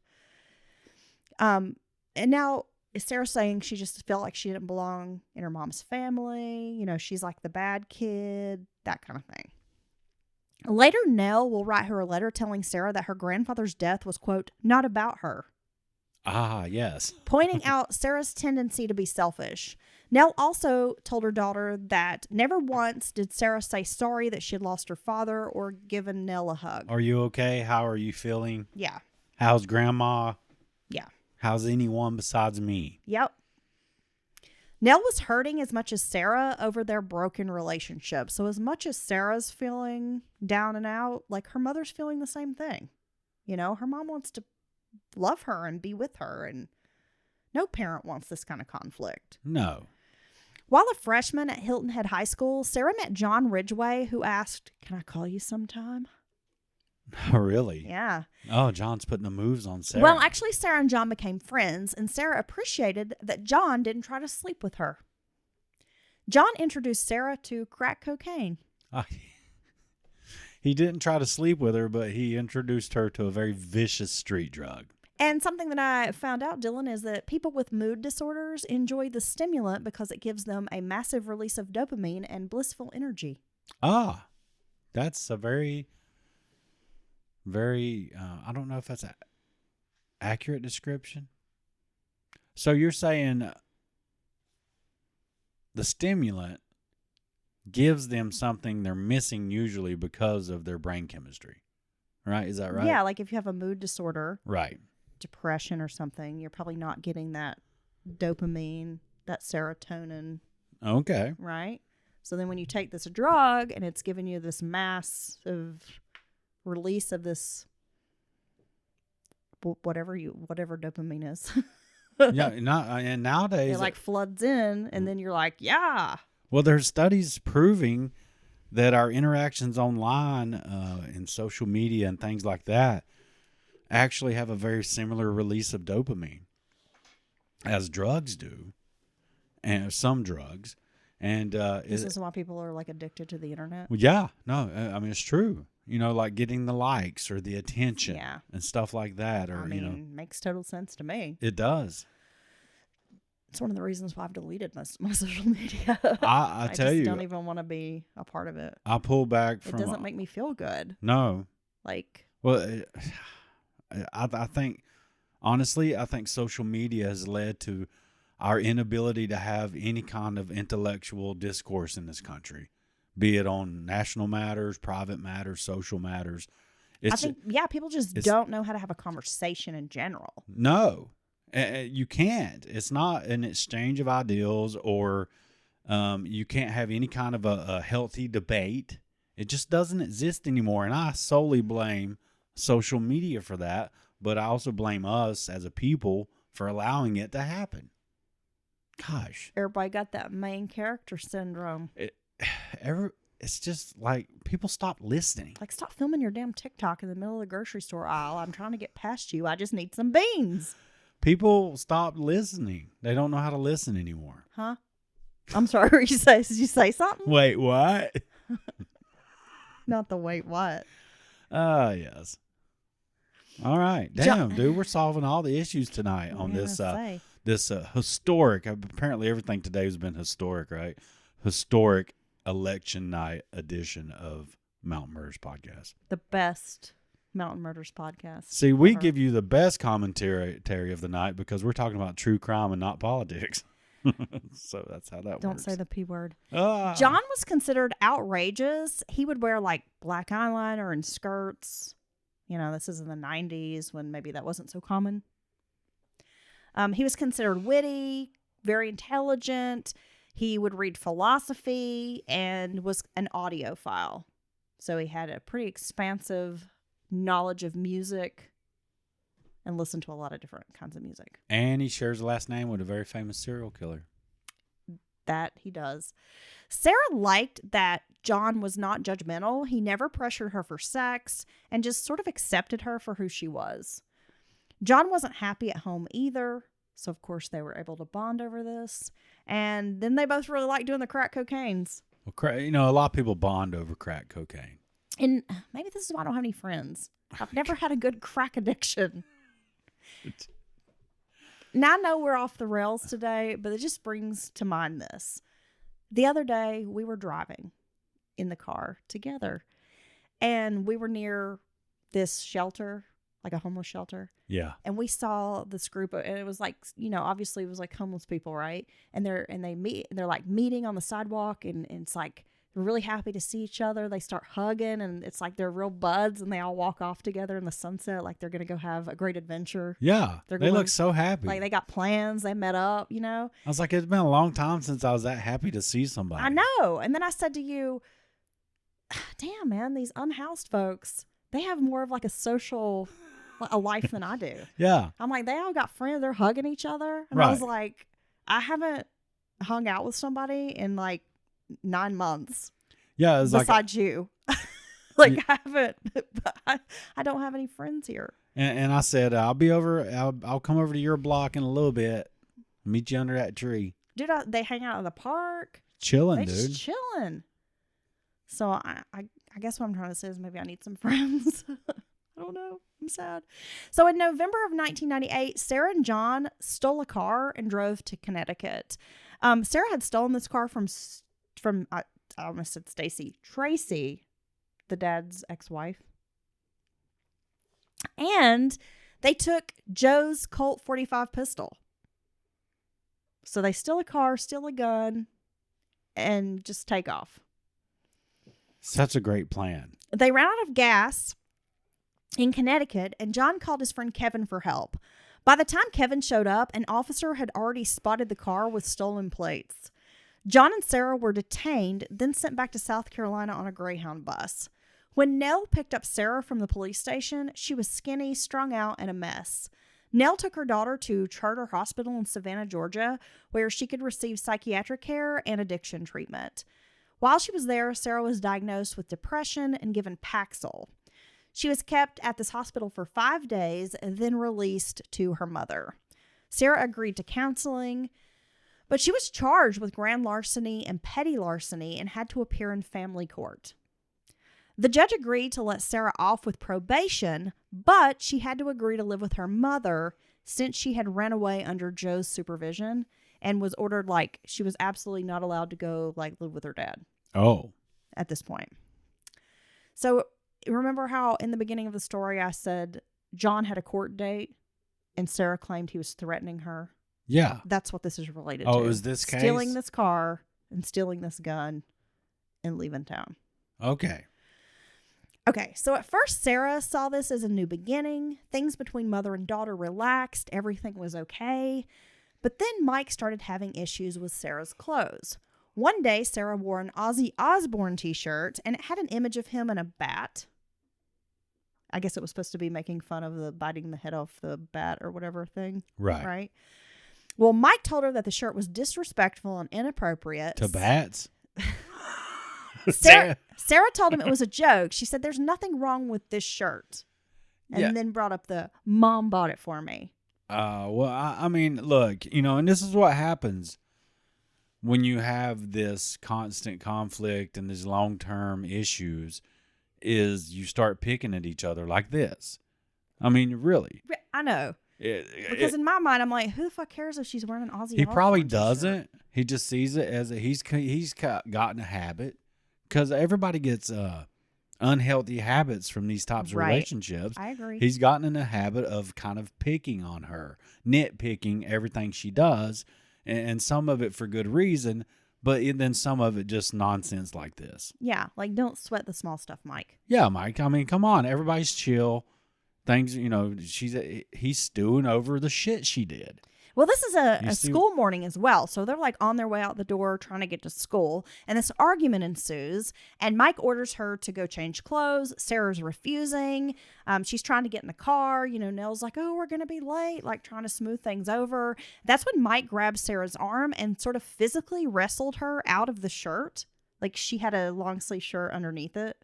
So he kind of rips the shirt off of her. He kind of pulls the shirt off Sarah and was like, "You're not wearing this." So when Sarah gets to school, a friend notices that she has a bruise on her arm and tells the guidance counselor, Lisa Pulsey, and Pulsey calls police and social services, which she was required to do by law. Wow. So it starts this whole thing. An investigation is launched by social services. They come out to the family home. They're investigating child abuse. Well, Mike Davis was livid. Well, I mean, it sounds like he kind of lost his cool and over nothing. So I'm not saying his intent was to abuse her, but if you grabbed her arm and left a bruise, bro, you went overboard. I mean, let's be honest. Despite the judge's order about Sarah living in their home, Mike took her back to Joe's house. Sarah continued going through therapy, but Joe couldn't afford Paxil, so she stopped taking it. At least this is Sarah's version. And I don't buy that because her mother and stepfather have good jobs. Her stepfather's a pharmacist. He's a pharmacist. There's no way she didn't have access to this medication. She just didn't want to take it. He could get it at cost. So, I mean, seriously, I don't believe that. And I know her mother. I mean, her mother works at a hospital. She's probably got great insurance. And that insurance is going to follow her to Joe's house. I just don't believe it. You see what I'm saying? I think she just didn't want to take this medicine anymore. And that was an excuse. In June of 1999, Sarah got caught cooking hallucinogenic mushrooms. Okay. In her dad's kitchen. She making some tea? Dude, I don't know what she was doing. Wow. But Joe, who has always been accused of being like too soft and is constantly getting yelled at by Nell for letting Sarah do all this shit, he decides to make a point, calls the police. Oh. So Sarah's arrested and spends the night in jail. Damn. The next day, Sarah went home with her mother. Nell told her ex-husband, quote, "We've got to do something with her, Joe. I'm afraid she's going to run away and we'll never see her again." Soon after, Sarah decided to run away again. She called an older man named Anthony. This is a guy she had bought drugs from before. And it sounds like, I mean, he's a grown man and she's like 15, 16 years old. Well, look, the fact that a 15-year-old can get their hands on, back then especially. On crack? On crack. But no, even more so mushrooms. I mean, that's had a resurgence in latter year in recent years. But I mean, that was a fairly hard, obscure thing to find for the most part, especially back then. In the 90s? Yeah, just knowing these people, these adults, these connections, it's not a good thing for her to be able to reach out to some ex-drug dealer, her drug dealer, to come get me, and the guy actually does he do it? Yeah. I mean, at like 15, you probably shouldn't have a fucking drug dealer to begin with. No. So this guy, actually, he does, like, give her a place to stay. Sarah ends up spending 9 days at his house. He asked her to marry him and told her they could go to Jacksonville, Florida to get a marriage license. But she was spotted at a pizza place with this guy and taken into custody for running away and violating probation. Wow, did they get that guy for anything? I don't know, Dylan. Sarah was taken to Beaufort County for an emergency hearing. She was sent to Midland's Reception and Evaluation Center in Columbia, South Carolina, which is like a place for juveniles. She spent 6 weeks there while the judge and social workers decided what to do with her. The judge, because she's on probation, and she just like keeps violating her probation too. So the judge was considering sending Sarah to a group home in Orangeburg, which worried Nell. Sarah refused to go. Nell agreed that Sarah could come home and they could give it one more try. But like, this is sort of like the last chance you're getting. This is the last chance. Yeah. So by August of 1999, Sarah was living with Nell and ready to start a new school year. Though Sarah was supposed to be off drugs, she was smoking marijuana every day. John Ridgway's case had meandered through the court system for almost a year. And every time he would go to a hearing, there were he ended up having like 4 or 5 continuances. John attended Beaufort Jasper Academy for career excellence in the weeks leading up to the hearing, which was set for October 21st. Now, he attacks a classmate with a box cutter. Yeah, because that's a good way to prove that you're on the right path. And though he was taken into custody, John was released to his parents the next day. On October 8th, Sarah went missing once again. She broke into her 5-year-old sister's piggy bank, but didn't get enough money to buy crack cocaine, which was what she was after. Instead, she goes to John Ridgway's house. He explains he doesn't have any money to buy crack either, so they bought 24 packs of Dramamine, which apparently, if you take enough of it, will give you weird hallucinations. Yeah, I'm not going to do that. They crashed at a guy named Adam Thomas's house until his mother kicked them out. Sarah then hid in John's room until his mother caught her and called Nell. Maybe I will get some shit for saying this. Oh. But Sarah is a badass kid, and I don't mean that in a good way. And at some point, I mean, I feel like her parents are trying, and they're just really not getting anywhere with her. And I know it would be hard to do this, but I guess as a parent, at some point, man, I would just be like, then take your little ass on somewhere. Like, you want to act grown, you want to do this dumb shit, and I'm trying to help you, and you're too stubborn or selfish, whatever's going on with you, and you're refusing to cooperate, refusing to get any help. Right. I'd have to be like, then just get on. Then go on, run away. Then run away. I'm not even going to look then for you. Go to Detroit. You know, that's I mean, a what really the fuck? You see, some parents will destroy their own households, their entire lives, their finances. Yeah.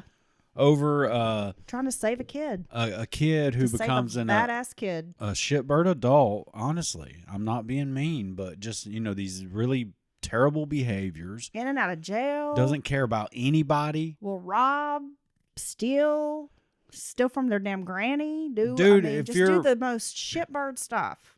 If you're busting open your kid sister's freaking piggy bank, Yeah, this kid sister that you claim you love so much, to get a hit of crack, I mean, I don't know.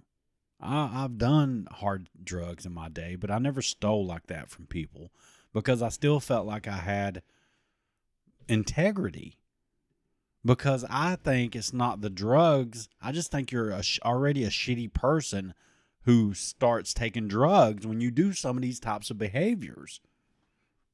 I mean, it's one thing to waste your money on it or health, your own personal, and that's not good. But to just actively rob and steal and lie your way through everybody in your family and not care at all about their feelings or any of that, I mean, that's a whole nother level. And I think it's because you're a shitty person. I mean, I don't disagree with you. And I know some folks out there probably don't agree with that, but I mean, they can say it's the drugs, but I don't view it like that. And that's just my personal opinion. But I've seen all types of people, and you can almost guarantee how they're going to react in some of these situations because there's already these underlying characteristics in their personality. Yeah, no. And I think you get to a point where you are either going to like destroy yourself and everything you love to try to save this person who doesn't want to be saved or doesn't want to be helped. Right. And is still going to go do their own thing. Yeah. And then ruin your life in the process. You got to protect yourself. Or you can just be like, get on somewhere then. Because at 16, 17, going on 18. I mean, yes, you're still a child and your brain is still developing. Yeah. But you know right from wrong, and you should have enough fucking sense, even at that age, to know this is not okay what I'm doing. Right. And I also think you have 70, 80% of your lifelong characteristics already developed inside of yourself. You can evolve. You can change for the better. You can change for the worse. Certainly. But your core is already there. And if you're just that callous and just indifferent to other people, you're probably going to be like that all your life. Honestly. I mean, that's just my experience in life. Well, busted once again, Sarah begged Nell to send her to rehab. Nell started making arrangements and phone calls, but learned that Charter Hospital in Savannah didn't have any beds available. Nell's last-ditch effort was to lock Sarah down at the house, and this was just to try to keep her from using drugs. Sarah was stripped of her privileges and not allowed to go anywhere. She basically had like 24/7 monitoring. Like one of the adults in the house was constantly supervising her. Mike and Nell noted that Sarah didn't even put forth any effort to try to earn back privileges and just expected that things were going to go her way. Like that they were just going to bend the rules for her. Well, that's what she's used to. Yeah. And that's why you don't, even when they're young children, do these things. You're better off not even setting forth the punishments and stuff if you're not going to back it up. Joe, I mean, at this point, he feels desperate, as her father. So he calls a friend in law enforcement and asks about getting a restraining order to try to keep John Ridgway away from Sarah. The friend told him as the non-custodial parent, there wasn't much Joe. So Joe called Nell and urged her to do something. I mean, he was like, get a restraining order, see if you can press charges against this guy, anything. He said, quote, he's dangerous. Something's going to happen. Have him arrested. But Nell was hesitant to move forward with any action against John Ridgway. Joe's attorney advised they would be able to get a restraining order on October 21st at Ridgway's court hearing, but that would be too late as Nell was killed on October 20th. Damn. So on October 29th, Sarah was denied bond. The media, of course, had a field day with the news story, which Sarah's attorney felt tainted her ability to get a fair trial, but the judge denied a change of venue. So let's talk a little bit about these suspects, Dylan. Kevin Bergen had a complicated history of mental illness and drug abuse. He was adopted by John and Patricia Bergen at birth and lived in an affluent neighborhood in Darren, Connecticut. Considered a good kid, Kevin started acting out only when he got to 7th grade. He was drinking, smoking pot. A good student in the past, Kevin's grades dropped drastically. Finally, his parents enrolled him at a private Catholic school. His academics improved, but Kevin's mood did not. Kevin began using cocaine, up to 1 gram a day when he could afford it. I don't know if that's a lot of cocaine.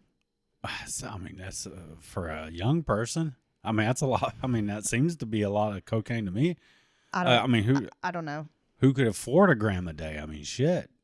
Well, I guess especially back then, right? Well, yeah. I mean, you're talking $100. The Bergens were devout churchgoers, but Kevin started rejecting religion, started studying Satanism and the occult. He also started becoming like increasingly paranoid, like always thinking somebody was watching him, trying to get him. It's not the cocaine. In fall of 1997, Kevin attacked his father in public. It took 4 to 5 officers to drag him off of his dad. Kevin was charged with domestic criminal violence. At this time, he was hospitalized and diagnosed with a number of things, including major depressive disorder, oppositional defiance, antisocial personality, and substance abuse disorder. And general shitbirdery. He was drinking about 1/5 of liquor a day, smoking crack, and huffing, which did lead to blackouts. So when he talked about having blackouts, it was likely because he was huffing chemical solvents. I don't know. Man, the huffing thing's another thing I've never. People are like, man, you know, it makes you feel weird, and you're like, yeah, because it's killing all your brain cells. Because your fucking body's dying, dumbass. bro. What are you doing if you huff this solvent? Like, I remember what? watching that show Intervention back in the day. Yeah, and I remember there was a woman on the show, and like huffing was her thing, and she would huff keyboard cleaner. Oh yeah. And I just remember and she was like so stupid. And I was thinking, because you've ruined all your brain cells. That's why you are dumb as hell. Yeah. That's just not appealing to me at all. No, that's pretty rough stuff right there. As you see the people with like the gold paint. There's something with the gold, something in the gold paint. And always have it all around there. I mean, hell, I feel like I huffed enough Aquanet hairspray in the 80s. And I'd go in the bathroom at my mom's house. My Nana with her white rain. White rain. After she got her hair did. Oh, man, she lay it to it, She'd come home and spray the hell out of it. Shellac it. Well, yeah, because then she didn't like wash her hair for a week until she went and got it did again at the salon. I bet she wouldn't lay on Or, her. I'm sorry, at the beauty shop. I bet she wouldn't lay on her hair either, would she? No. Would she try to prop herself up You in know bed? she did. Yeah. You know what Meemaws be doing? Hey, man, them old gals, they don't be playing when they go get their hair did. And they be talking mad shit down there the whole time, all of them. Got to go get a roller set. Talk about the gossip. Now, he would also take large amounts of Dramamine, which is also referred to as poor man's heroin. Well, I mean, look, I've heard of people chugging a whole bottle of NyQuil back in the day, you know. I've heard of people doing that too. That's crazy because, like, NyQuil's strong. NyQuil tastes bad. Well, I'm just saying, like, if I take the recommended dose, like, I can tell. You know what I'm saying? It knocks my ass out. Yeah. And now... And then I have, like, weird dreams. These wake up in a sweat or something. Kids nowadays, they butt chug a bottle of Robitussin. So I guess it's a... I guess it's another form of that. Oh, gosh. Even more intensified because, you know, obviously your anus is your biggest mucous membrane, which is going to absorb into your body. Just hearing the word butt chugging makes me realize I'm old and I'm okay with that.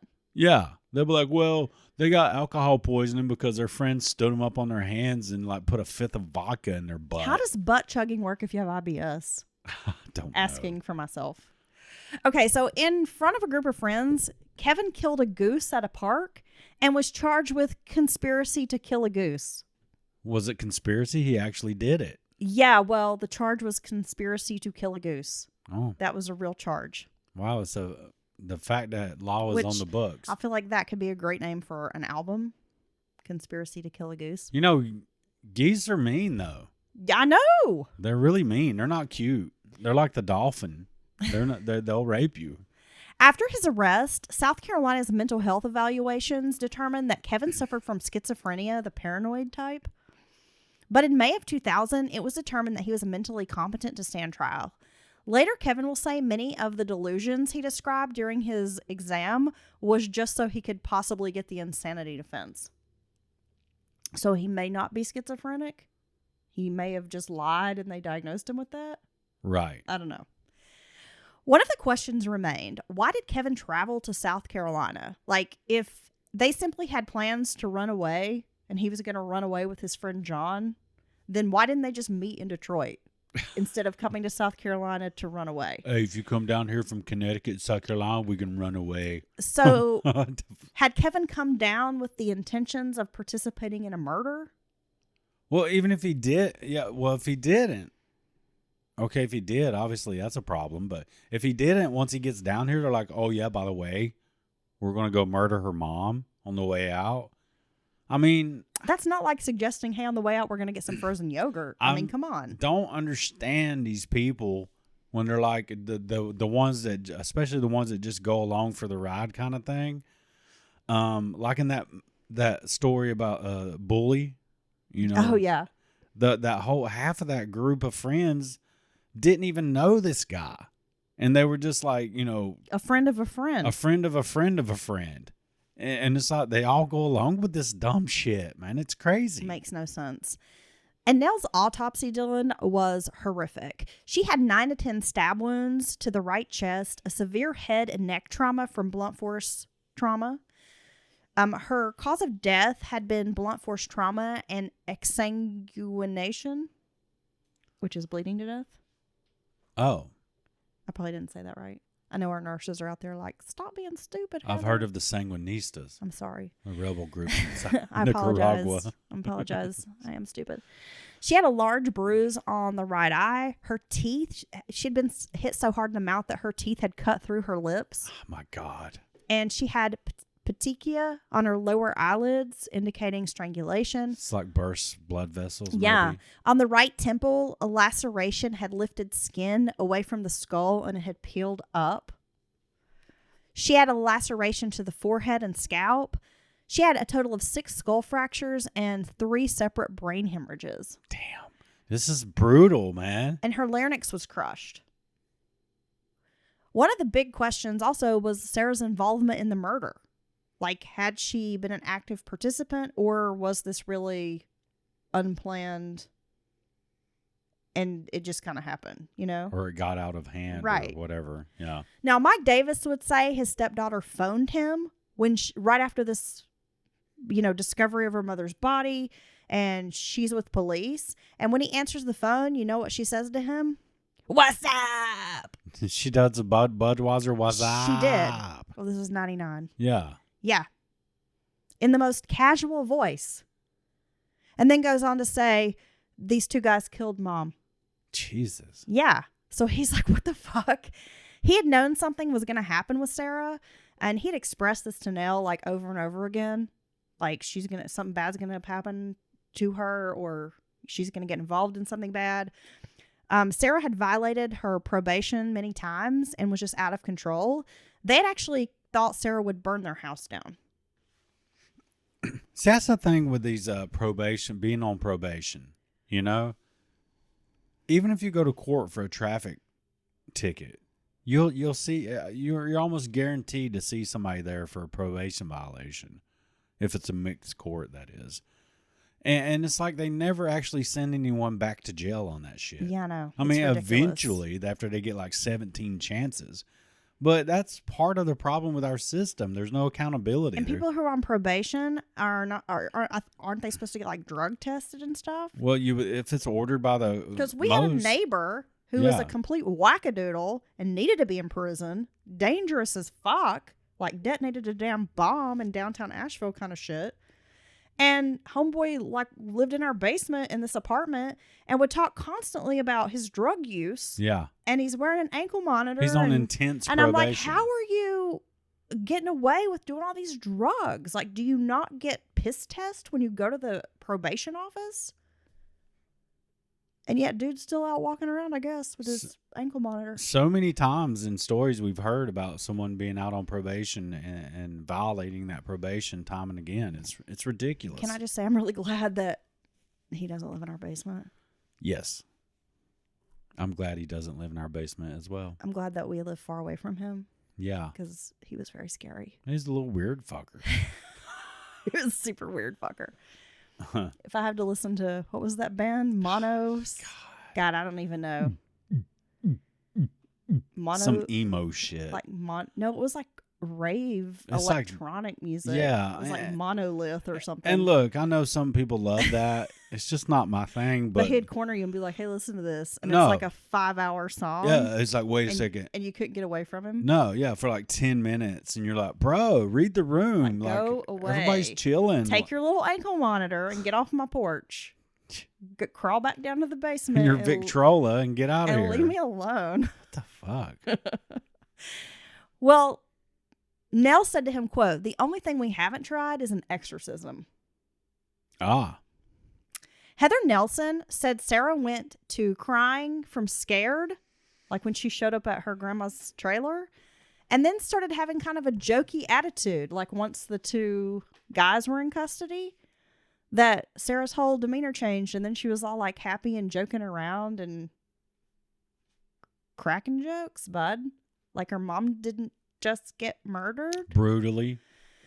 And this just didn't sit right with Heather. And also the fact that Sarah was wearing her mother's jewelry, which really bothered Heather. And that's why she went and told the officer, like, something's not right here. Look, I'm not even going to try to defend Sarah. I think she's got serious problems. But I guess you could say maybe she just wanted that to remember her mother by. I guess as a devil's advocate, you could argue that. But I think it's very strange to even have the wherewithal to think to take these items off of your mom. Well, at that point, she look, could have just cut off her mama's ear and had something to remember her by, right? Well, here's the thing. The state her mother's body must have been in at that point to think that you're thinking about removing items from it. Her diamond earrings. And that you're not just totally a blubbering mass of jelly, like totally devastated. It's kind of fucking weird. If Sarah was afraid for her life while on the Tahoe with John and Kevin, why didn't she take off like when they were at the gas station? Because it turns out Sarah sat in the vehicle. They went in and paid. So she could have easily driven away. Right. Gotten away from them, called the police. Also, why did she take her shoes off in the Tahoe? It's like she was getting comfortable to go on a road trip, right? Like if you're feared for your life, Dylan, are you going to take your shoes off? No, because I may have to run. Yeah. Sarah had written a friend on October 7th of 1999 stating, quote, I'll call and write you as soon as I get a chance. I know I shouldn't go, but I have to. This is my big chance. I have to take it. So was this simply about running away, or was this like, I'm planning to kill my mom, this big thing, I got to go do this and then I'm going to leave? Who knows? If it is about running away, this is your big chance to run away with a couple of ne'er-do-wells. Sarah had told Mary Nelson, Heather's grandmother, they were only supposed to knock her out, which shows that Sarah had at least agreed some violence would come to her mother. Sarah also told Mary that the boys made her take the earrings and watch, and Mary thought that was really weird because she's like, well, if they made you take those, like, why wouldn't one of those guys just take them and pocket them? This is something that's of value. And if robbery was their intention, right, you didn't get into the safe with the maps and the guns and the money in it. So around 100 people signed a petition on Mike Davis's behalf asking that the judge give Sarah the maximum sentence at trial. In a twist of events, Randy Murdaugh, brother of Alec Murdaugh. Who's that? Oh, I think we know who that is. Infamous South Carolina murderer. I wonder if he's getting any opiates in jail. Well, Randy was the prosecutor in Sarah's case. Or they call it a solicitor. It was a solicitor, but... Very old school down that way. Yeah. Now, Mike Davis agreed to a deal. Kevin and John would get a 30-year sentence for armed robbery and murder if they would testify against Sarah. Mike was convinced his stepdaughter was to blame for Nell's murder.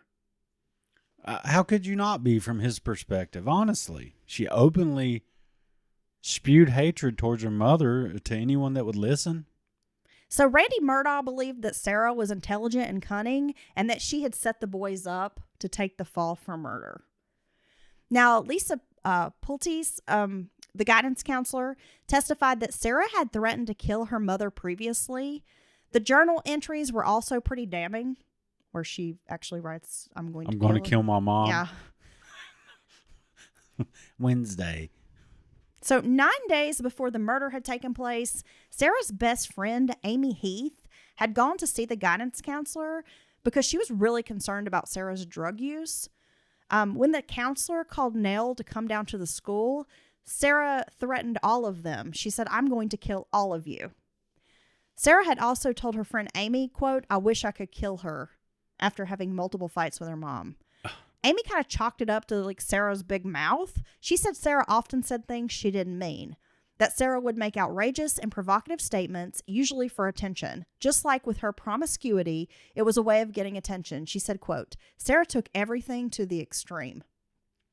Amy would later say people at Hilton Head High School didn't care for her best friend Sarah, and that nearly everyone thought she was guilty.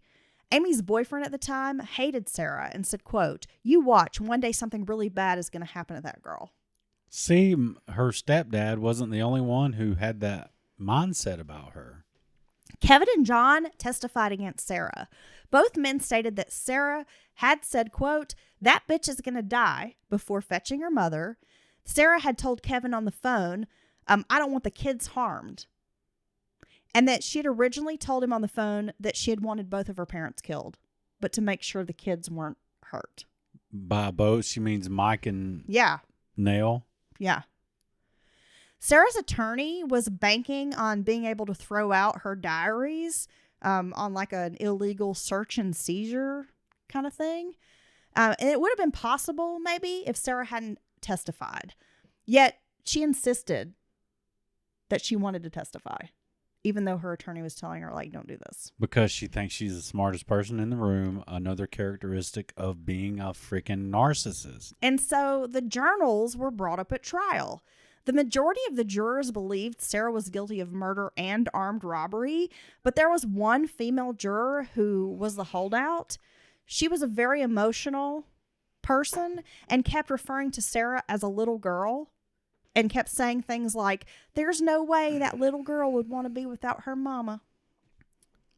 So there, that could be I could see her being a problematic juror because she's letting her emotions cloud the evidence. Yeah.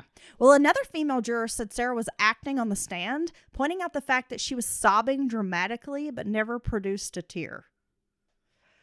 Finally, the jurors had a compromise verdict where Sarah was found guilty of armed robbery and not murder, but they did ask for the maximum sentence. So in the end, Sarah gets 30 years in prison, which is the same as John and Kevin. Oh, okay. Author Rosalind Rossignol, who wrote My Ghost Has a Name, which was my main resource for today's case, began writing Kevin, John, and Sarah while they were in jail. She actually was one of Nell's high school, like childhood friends, and wanted to get to the bottom of the story and figure out like what Sarah's role really was in this case and to better understand like what had happened to her friend. The book's really good. I mean, I recommend reading it. So while in prison, John had connected with his birth mother because, again, he was adopted. John's story was the most consistent from day one, and he offered details which investigators say is usually a sign someone is being truthful. When asked why he didn't stop Kevin, John said it was because when his friend snapped, that it would take multiple people to stop him. Like when he beat up his dad, it took like 4 or 5 police officers to drag him off. And he was like, I just didn't feel like I could do anything. Right. So there were also rumors that Kevin had performed some kind of necromancy ritual on Nell when John and Sarah had gone into the house. While awaiting trial, Kevin had told multiple inmates that he had had sex with Nell's skull. Jeez. John couldn't confirm or deny that had happened, but said that he was not involved in Satanism or any type of occult ritual, that any readings he had done on the occult had just been out of curiosity and an interest in Anton LaVey. Just kind of LaVey is like a showman and, Right. you know, and John was an avid reader. I mean, he was always reading like philosophy. And he went on to say, you know, he's studied a lot of different religions, Buddhism, what have you. So any interest he had in it was just being curious. But he couldn't really say what Kevin's beliefs were. He said the media and attorneys tried to spin a sensational story about it being some sort of satanic ritual killing, but that was simply untrue. John would also say, quote, "I would never hurt a woman or let someone else hurt a woman." And he said the real target that day had been Mike Davis and that Nell wasn't supposed to be home, according to Sarah. Like it matters, though. Now, I know. And it's like, well, you still stood by and let your friend kill a woman. So yeah. Now you're talking out your ass, bud. In 2008, Kevin Bergen finally agreed to an interview with the author, or, you know, kind of a letter conversation or whatever. And he said that Sarah intended murder from the beginning and that she had told the guys multiple times, quote, not to hurt the kids. While incarcerated, Sarah's family has essentially abandoned her. Joe visits her on occasion. Like once in a while, her aunt will visit, but it's really hit or miss. So she's basically like has no contact with her family. Mike Davis has completely written her off, and she's not been allowed to talk to her siblings. Damn. Well, like her little sister. Well, yeah, but I mean, there has been no contact. I mean, I think that's what do you expect, right? I mean, I don't disagree. Mike Davis was done with her before all this happened, I think. John Ridgway actually has a lot of family support, not only from his adopted parents, but his birth mother. So he actually has a lot of family support. He gets a lot of visits. They've paid for him to take college classes. As many believed in the case, Sarah is manipulative and shrewd and set the boys up to take the fall. And I agree with that. Because Sarah was, I think, in on it. Because let's talk about this, Dylan. When she jumped out of the car and took off running, the boys were stunned that she did this. It wasn't part of the plan. It was not part of the plan. As far as they knew. She didn't call 911. There are those diary entries and this failure to warn her mother. She claimed to be afraid of John, but used him to get crack and ran away with him more than once. So she's not really afraid of this person. No. I mean, then she stole her mom's jewelry. So, I mean, all those things, I'm like, she was in on this. She got real satisfaction of taking that jewelry off of her mom's corpse. In a series of letters to the author, Sarah in the beginning denied being involved in the murder or a plot for murder, but she would later admit to discussing it with John, but she said she didn't think it would happen and that it was just a fantasy, and she didn't realize a fantasy could have consequences. So finally, after all is said and done, and she's been telling the author for years that she's innocent, she had nothing to do with this murder, she finally sent a letter stating, quote, "While I'm not as innocent as I have made myself out to be, I'm not the evil sociopath they portrayed me as. I was immature, emotionally stunted kid, and I made a bad situation worse, and I hurt a lot of people. There is no amount of apology in the world for what I did. I'm sorry if you feel like I lied to you, because I did, but I was lying to myself too, and I can't do that anymore." Then Sarah finally admits that she exploited John and Kevin as the bad guys and thought she could get away with it. Well, damn. I'm kind of surprised she had even that much reflection on herself. Unless she's trying to set up for a parole hearing or something. Well, in the story, in the book, Sarah says she has, I guess, come to this conclusion and had to start being honest with herself when she got a girlfriend in prison who basically told her, like, I see through you, you're full of shit, and you need to just be honest with yourself and tell the truth because I know you're lying. Okay. And, like, you're not going to ever move on and, like, evolve as a person if you don't just fucking tell the truth. And she said it was a big wake-up call for her to have somebody that she cared about, like, call her out on her bullshit. Maybe she's evolving. She's still a piece of shit. So Sarah will be released in April of 2025 and John and Kevin in October of 2029. Really? So not that far off. Damn. I know, like, I don't know how I feel about Sarah being out here in these streets. That's why I know I need to see a picture now. Make sure she don't come after me for my statements on this podcast. You old bitch. That's right. You come find me if you want to. Come get some. That's right. I got a real mountain justice for you in there in the drawer in the bedroom. He's got a Louisville Slugger, and he'll take it to both tail lights. Are you going to slash her tires? And she'll think next time she cheats. I'm going to hit her with a bat. Oh, God. That's what she deserves. God, that brutality of this crime. This girl don't ever need to be out of prison. No, she doesn't. I mean, she orchestrated this whole thing. Did this to her mom. I'm sorry. Who only really was trying to help her. I think the only reason she feels bad is for herself. Well, and the circumstances she finds herself in. Well, that's probably true, Dylan. Which is probably true for a lot of people, but, I mean, I don't know. I just don't. Why did you so vehemently hate your mother? It sounds like, she tried her best to give you a good life. Well, if Sarah was molested, and we typically try to believe the victim when someone says this type of thing. There's no proof that she was lying, so I'm going to believe her on that. We don't know that. Right. But there are a lot of folks out there who are a victim of child sex abuse. Right. And they don't murder their parent.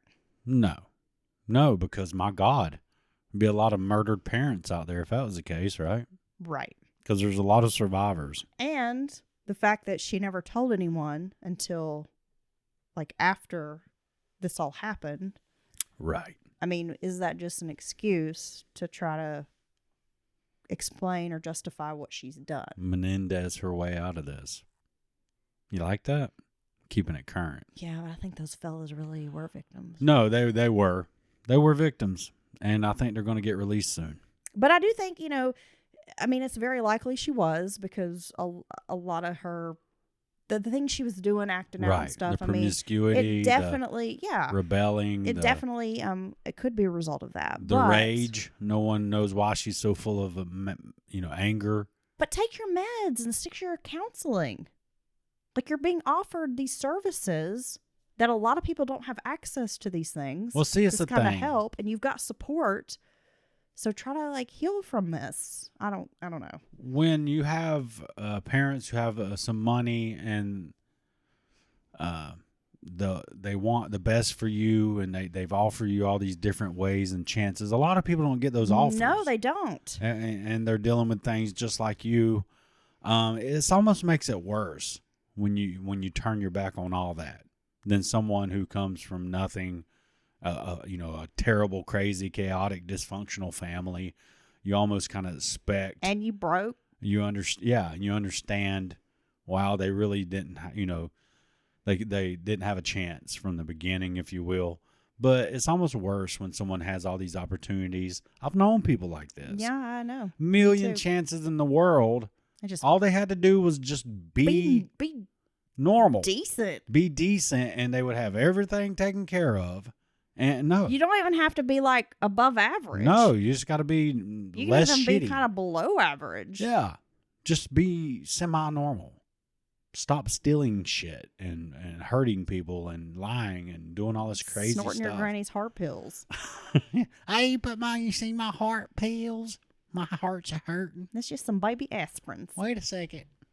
Did you snort my heart pills again? What the? I'm just saying. You laugh, but it's true. No, but I'm saying someone out there snorted their granny's heart pills. No, it's true. Jesus.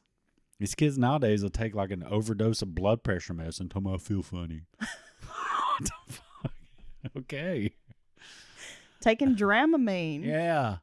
I never even knew that was a thing. No, you take a bunch of Dramamine, then you can travel anywhere you want without getting sick. Damn. And you feel funny. I used to take Dramamine on the first day of being out to sea. Yeah. Oh yeah. Okay. And then after the first day I'd be okay, but it was that first day. Oh, you had to get your sea legs. I had to get my sea legs. Okay. But you would see Marines puking in trash cans and stuff. Hey, And so I'd be you can like- feel on a big ship like that, you can feel the ocean? Or is it just like a steady rocking? It's like a subtle, although sometimes you might get like, whoa. Yeah, but it's just disconcerting. It just messes with you? Yeah, it does. Hmm. But I'd always be like, Dramamine board, I wonder, had it in like a Pez dispenser. take you 1, but don't take you 30. It makes me feel funny. I want to try other stuff. Just take large quantities of it. Like Sudafed? Yeah, yeah. I've been taking glycosamine for my knees. Yeah, I was going to say, where you take a really large dose of magnesium? Magnesium. I'm gonna take like 20 magnesium vitamins, and see if it makes me feel funny. I'm going to snort this collagen powder. I'm going to see if it makes me pretty. All right. I've been trying to grow my hair out. Well, your hair looks great, but your nose is doing something weird. How's my skin and nails look? Looks like you've been dead for 4 days. They look beautiful. Yay. Yeah. Okay. All right. Thank you for that story. I kind of don't know what to say. I know. Sarah's some shit, dude. It's like a next level true crime, right? Sarah's some shit. And I'm that was just one of the most blown away by the whole thing. The autopsy report. That's some of the most. That's like 10 autopsy reports in one. That was so much damage to that poor woman's body. I mean, my God. Like just the brutality sheer terror and the multiple. to know that poor woman. Those were her last minutes on this earth. And look, that was not Looking at her daughter while this is happening to her. Well, see, that's the thing. That she could see, even if she thought she hated her mom that much, to see her done like this. That was not a quiet, clean, quick murder. That was ugly, brutal, terrible. The noises. I was going to say the sights. sounds alone are things of nightmares. Nightmarish. Like a horror movie. And then all you're thinking about is I want to take her jewelry. Nah. Sarah's some shit. Take her jewelry. I'm going to have to look that picture up. Get my bat ready. If you had You stay away from me, Sarah. I don't know, if you had like a cool gold chain with like a big, You're going to take my herringbone? with like a big medallion on A it. big D on it? Yeah, I might take it. Well, I wouldn't want you to take it in remembrance of me if you didn't orchestrate my murder. I'm going to change my name to Dylan. I'm going to take over your identity. Oh. That's kind of weird. I'm Dylan Packer. You start dressing as that, cut your hair and everything. Well, no, Just my like- hair's already short. Yeah. I like get a fake beard. Oh, you can get a real beard nowadays. And start wearing your start wearing like Carhartt pants and Yeah. work boots. Just show up to work. They need warm bodies up there. They probably will be like, all right, get up in that forklift, see what you can do. They'd be like, "You ain't Dylan. You can't drive this forklift. You can't do it like he does. You ain't forklift certified." That's all right. We'll get you forklift certified. I don't know, Dylan. I don't want all the panties to drop around me. I'm telling you. Ladies, calm down. It's hard. I can't even in public say what I do for a living. It's true. All right. Let's put it to bed. Thank you for that story, Heather. And thank you for all the listeners and the support from the patrons. Good night, and I mean, this could be goodbye. We don't know. We're going to get out there and see what's happening. Bye, y'all. Bye.